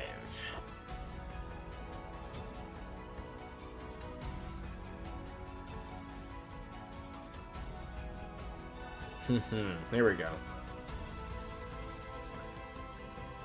You kind of set, and as you're going up, someone will kindly give Tahari a comms device so he can speak with you all. And he'll say, "This is," he kind of says, "the thing they didn't want us to. That's the reason sorry, I'm gonna restart that. He's not gonna stutter." Tahari will say, "The reason why Isaiah is coming after us is simple, because we have data about what some of the Retribution's more intricate plans, as well as some of the things they've been doing behind the scenes. What they've been testing. This is one of the, you can say, culminations of that. The device they call Crude, or machine they call Crude. Here we go." And he pulls it up. Thank you. It seems like he's talking with one of his soldiers. As he will, as you'll get a visual image of this. Can I have to download it. Okay. We're gonna put this image in Shadow Guardian, I think.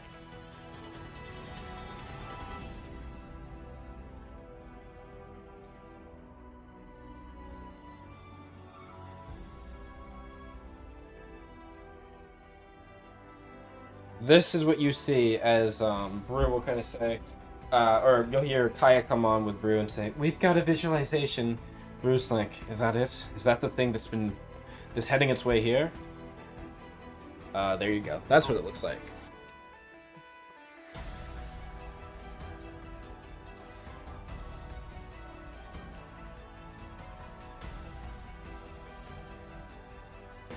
Where is it? Look in Shadow Guardian's chat. I see. Oh no. That is what's it's very. Brew says it's approaching here faster than any normal armored knight could. He said, based on the size projections, it's Oh. maybe 2, 3 sizes of an armored knight. It's whatever it is. It's big, but it's fast. Oh hey, it's an apple gin. Hmm. The coloring looks similar to the gin, does it not? The gin. Actually, the gin is a different color. The gin is black. Oh. Huh. I thought it was like kind of that color. Oh, I was thinking that. Oh, I know what you're thinking of the June Dean units. The standard. Yes, the June Dean. It is close to that name, so I can see how you said that. But yeah, it is the same coloration. That's just a standard retribution coloration. Tahari, as he's like getting in your ship, will kind of nod. He says, "That is one of the things that they found that we were looking for, or more of that they found and then redeveloped, you could say." We can probably handle it. Kaya kind of says, "Can you tell us any information about?" Actually, Kaya. Oh yeah, Kaya knows what these things are. Kaya will start saying, "I need to know information. I need to know information. Parameters, weaponry, anything, before they head into this." Hannah says, "We'll give you what we have. There's no use keeping anything secret from you all, but..." He kind of looks over. "Are you sure your unit can take this out? This thing was built to take out entire fleets."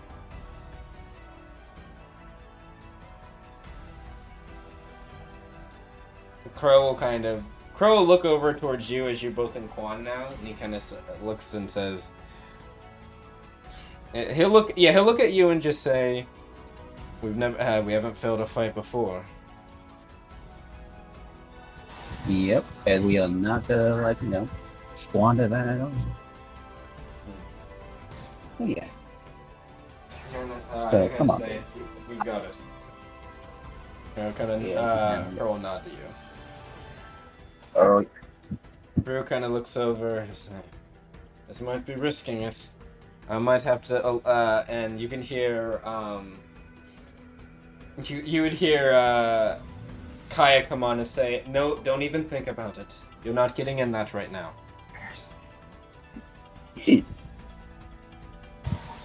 you know what?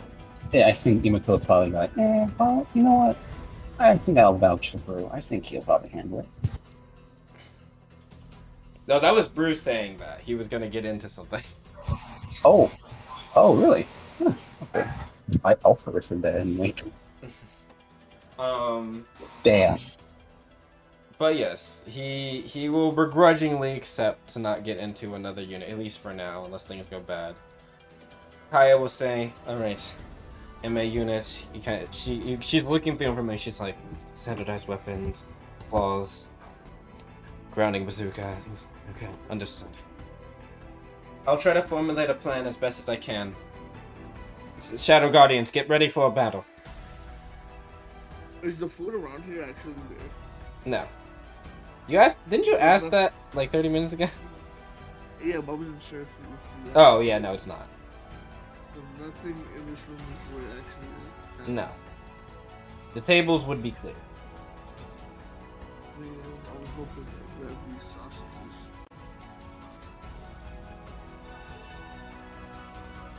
Gwendolyn, Yeah. I will say,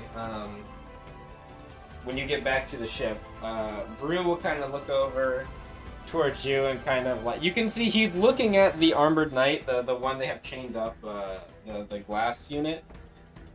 Definitely looking like he wants to get in it, but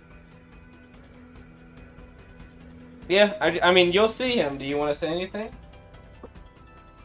Is that the one that he's been training to pilot? Yes, that's the one he's been training to pilot. Though he's almost done recovering, but he's still a little. And also remember, there's a huge strain on the pilot's psyche if they use this unit.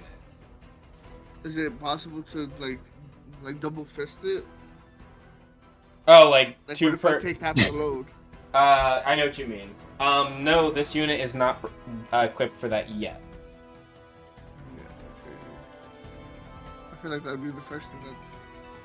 Well, the idea was that this was supposed to be a special frame unit that's based off of the Quartz unit, the original Vanguard you guys had.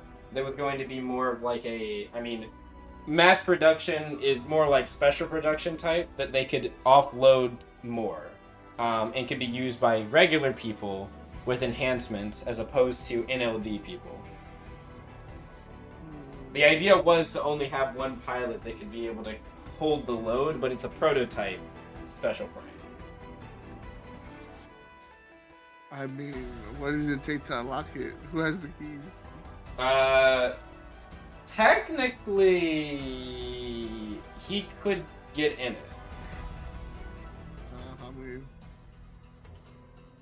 I would just be like, woo! I would just start whistling like woo! He kind of looks If over. someone got in a prototype mech right now, I wouldn't see it.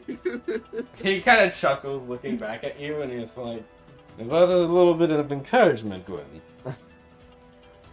I trust in your training. You know, I can see you just itching to see how far you can go. I just want to be of help. I'm tired of being on the sidelines, and I haven't made. He kind of like slams his fist into the other part of his palm. He's like, I haven't made right by everyone yet since the summit and everything else. Yeah, you'll probably hear from like Emiko like some yeah, I was forgiven. Yeah, I fucking forgot about that shit. Oh, this is. I would say this isn't on comms. This is just between those two. Right? Oh damn, sorry. I didn't say anything. I should have clarified that because so but Gwen, that's what he says.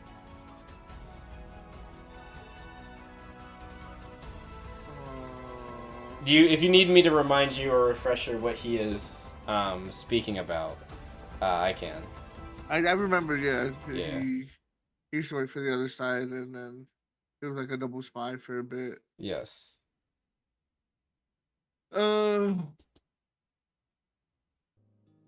I wish there was a way for me to buff him, but some of the spells that I've selected, aren't showing up on the spell. Oh. Like on the We can thing. fix that. Like I wanted to do Holy Explosion, and then when I looked it up, I'm like, oh, it doesn't exist. I think it's a special spell. That's why. Guess I won't be blowing up this room.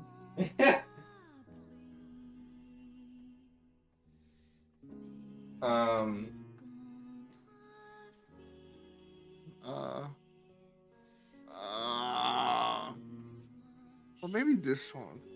Maybe this is a buff. I didn't check what this does. What is it? I can tell you probably.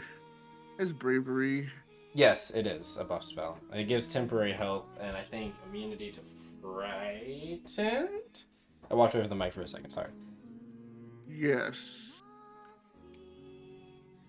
Gains temporary health hit points for at the start of each of its turn. Well, but it's a concentration up to a minute. It'll be gone. Yeah. Way before. Yeah. So. You know what? I'm like, even if you get hurt, I still got a whole bunch of energy. I can heal you back. You're fine. Well. He kind of chuckles at that. He kind of looks over and he'll say, Yeah, he's like, I know what Kaya said, and she's right. I'm not fully ready yet, but...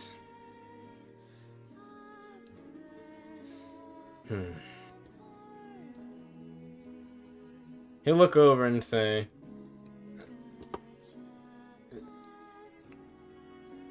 I know that... most of you have forgiven me for everything that's happened. And I truly don't deserve your forgiveness on a lot of it. But perhaps it's just I can't forgive myself yet. But no.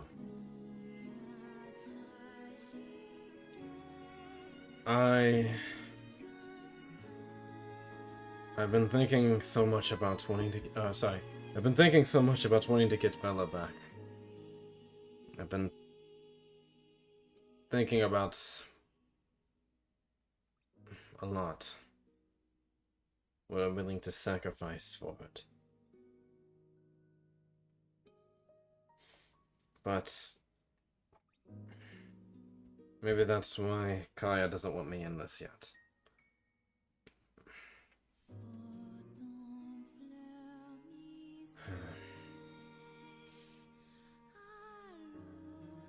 He'll look at you directly and he'll say, Gwen, do you trust me? I always have. Even after everything? I mean it. I have not wavered. I guess you were the first to help me even after everything, weren't you? Is that because... He kind of looks over. Did Oh you my god. always know that I was, I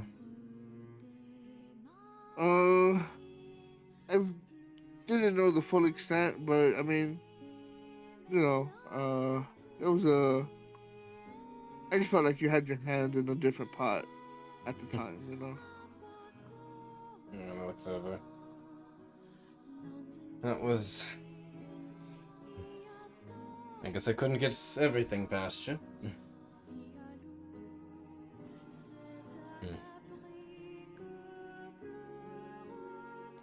Alright then. I'll wait on standby. But if things get dicey out there, I'll jump in, alright? Looking forward to the dice. He'll kind of get in. He'll look left and right, kind of not gives you like a wink, and then he'll get into the unit.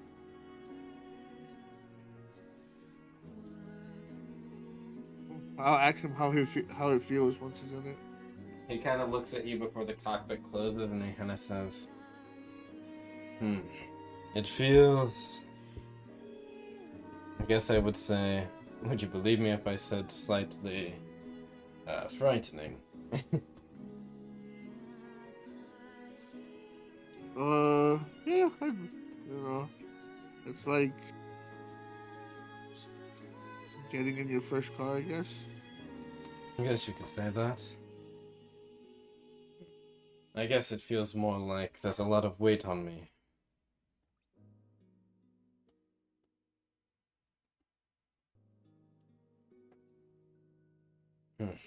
A lot of weight.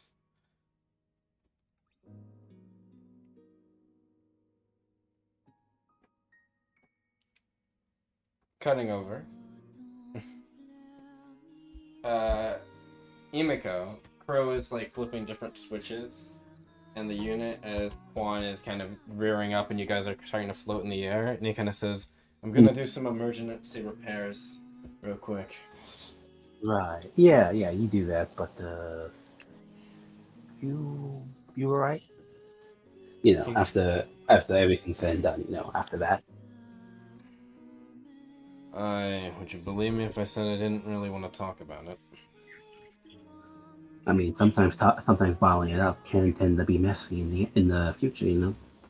I mean, but if you want, sure. You have a point. You have a point. Hey, I always have a point. I just smirk. Yeah. I didn't... I lost a little control for a bit there. Yeah, but you didn't like, you know, target us. That's a plus. That was Not only a only matter that. of time, and you know that. I even hurt Yeah, but Latricia a bit. Or sorry, I even hurt no, Trish you a bit. I No, you saw the didn't. armor and claw marks. Yeah, but that's just like unconscious, But you didn't do it, by your own volition, yeah?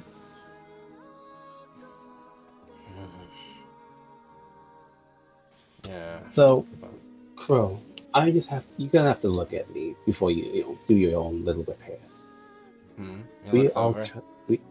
we all trust you. And besides that, you're stronger than you think you are. I mean, like you could have just, hurled those like giant rocks and besides the point, it's kind of hot when you do that. But anyway, you didn't like hurl it at us. You hurled it at the enemy, and even if you did hurt the treasure, you didn't do it by your own control. You actually kept strong after everything said and done. Still you. I would have thought that Don't forget Kaya's about that. devices would have kept me in. I Nah, guess lapse of judgment, I don't Kaya. believe it. Hmm? I don't believe it. You actually took control. In the end, anyway. So, If it wasn't for Latricia, I yeah. probably wouldn't have. I mean, what do you do it for me as well? Oh yeah, but What do you also do it for Apani? yeah, Yeah. Then that sells it. You actually got control. but I would have probably hurt one of you in the process, like I did Trish. Oh, come now. Come off it now. Look, It's not I'm good. just saying it's. And like she will like absolutely like push against absolutely put her weight against the crow and you have to stop being all like wishy washy. You don't like even if you lose control, you at least gotta you know fight through it. I mean, look at me.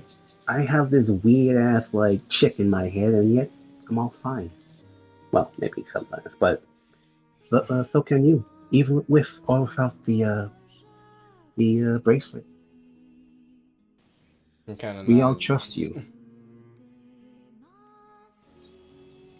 Okay. Now, I don't want to be a dickhead, but get your head out of the ass, babe. And at that, she'll just give you a kiss on the cheek. He kind of Well, like, well, still find a good fight. yeah. He kind of like feels the side of his cheek for a moment, and he kind of just. Right, right. He'll look over at you and he kind of says, "You know, you have a very brute force way with words." Hey, that's how my mom taught me, and that's how my dad also taught me, Yeah. and probably our children as well. And she just grinned. Uh-huh.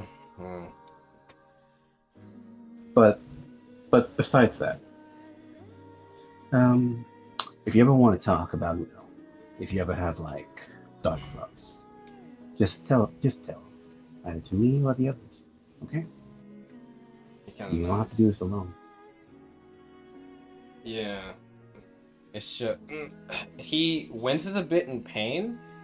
Imiko, you feel a sensation as well from the back of your like kind of towards your spine, the back or Ow! not spine, towards the back of your neck. It's your Ooh! NLD Ow! kind of weirdly act like kind of fidget. It almost feels like it's like shocking you for a moment. Ooh! Um, as you like it, something comes over you for a moment. You feel a strange urge. You have it doesn't necessarily feel like your own, like it's something imposing itself, and it doesn't feel like it's your the other voice you're used to hearing. It doesn't like it's not even a voice, it's more like just a sensation as it racks your kind of body for a moment. This feeling of what's the word? This feeling of aggression and wrath for a moment. Like something almost like an irritation and your kind of cognition or I guess your attention is drawn to like an area off into the distance and you can see something beating straight towards you as your ship is beginning to take off and they kind of say that's you can hear Kai say that's the machine, we're getting out of here, all teams pull back, shadow guardians as you can see, there's the disruption in the comms. She's like, damn it, we're... As you can hear, coming Well, on the comms now, another voice, as you hear. So this is where the rest of that rabble went. I heard so much about this Shadow Guardians. We'll have to see if what's... Oh, fuck. Who's the one that told them about it? I think it was... Oh, it would have been, I said, we'll have to see what Umbra and Neil were speaking of when they talked about your group. Don't disappoint me. Give this give this crew a good test run, won't you? As you can see the unit come barreling towards you all. And that is where we will end the session.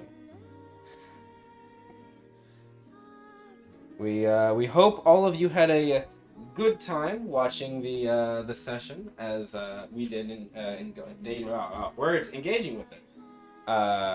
Sorry for the little stutter there at the end. We will see you for the next session soon, as this will be the finale for this specific operation and the longest operation I think we've had in Shadow Guardians. Probably, honestly, cumulatively, it might not be. I think the final sermon still might be for like 2 nearly 7-hour sessions or whatever that were split up. Because this was a lot of 1.5 or 2-hour sessions that were split up because of fatigue and other things. So yeah. The only reason I do not continue, because I do have the stuff ready for this fight. The only reason I don't continue is because one of our players is we'll just say not available at the moment. So we will return for the finale of Operation Reclaiming Icon in the next session. We hope to see you all in the next session as well. Don't forget, of course, if you'd like to try out Dreamforge for yourself, you can join the good old-fashioned Discord, where we have all of the things linked for how to play and stuff like that, where we also will help you if you need. And of course, if you're just curious about more stuff relating to Dreamforge, you can check the channel out or go to our socials to see that stuff too.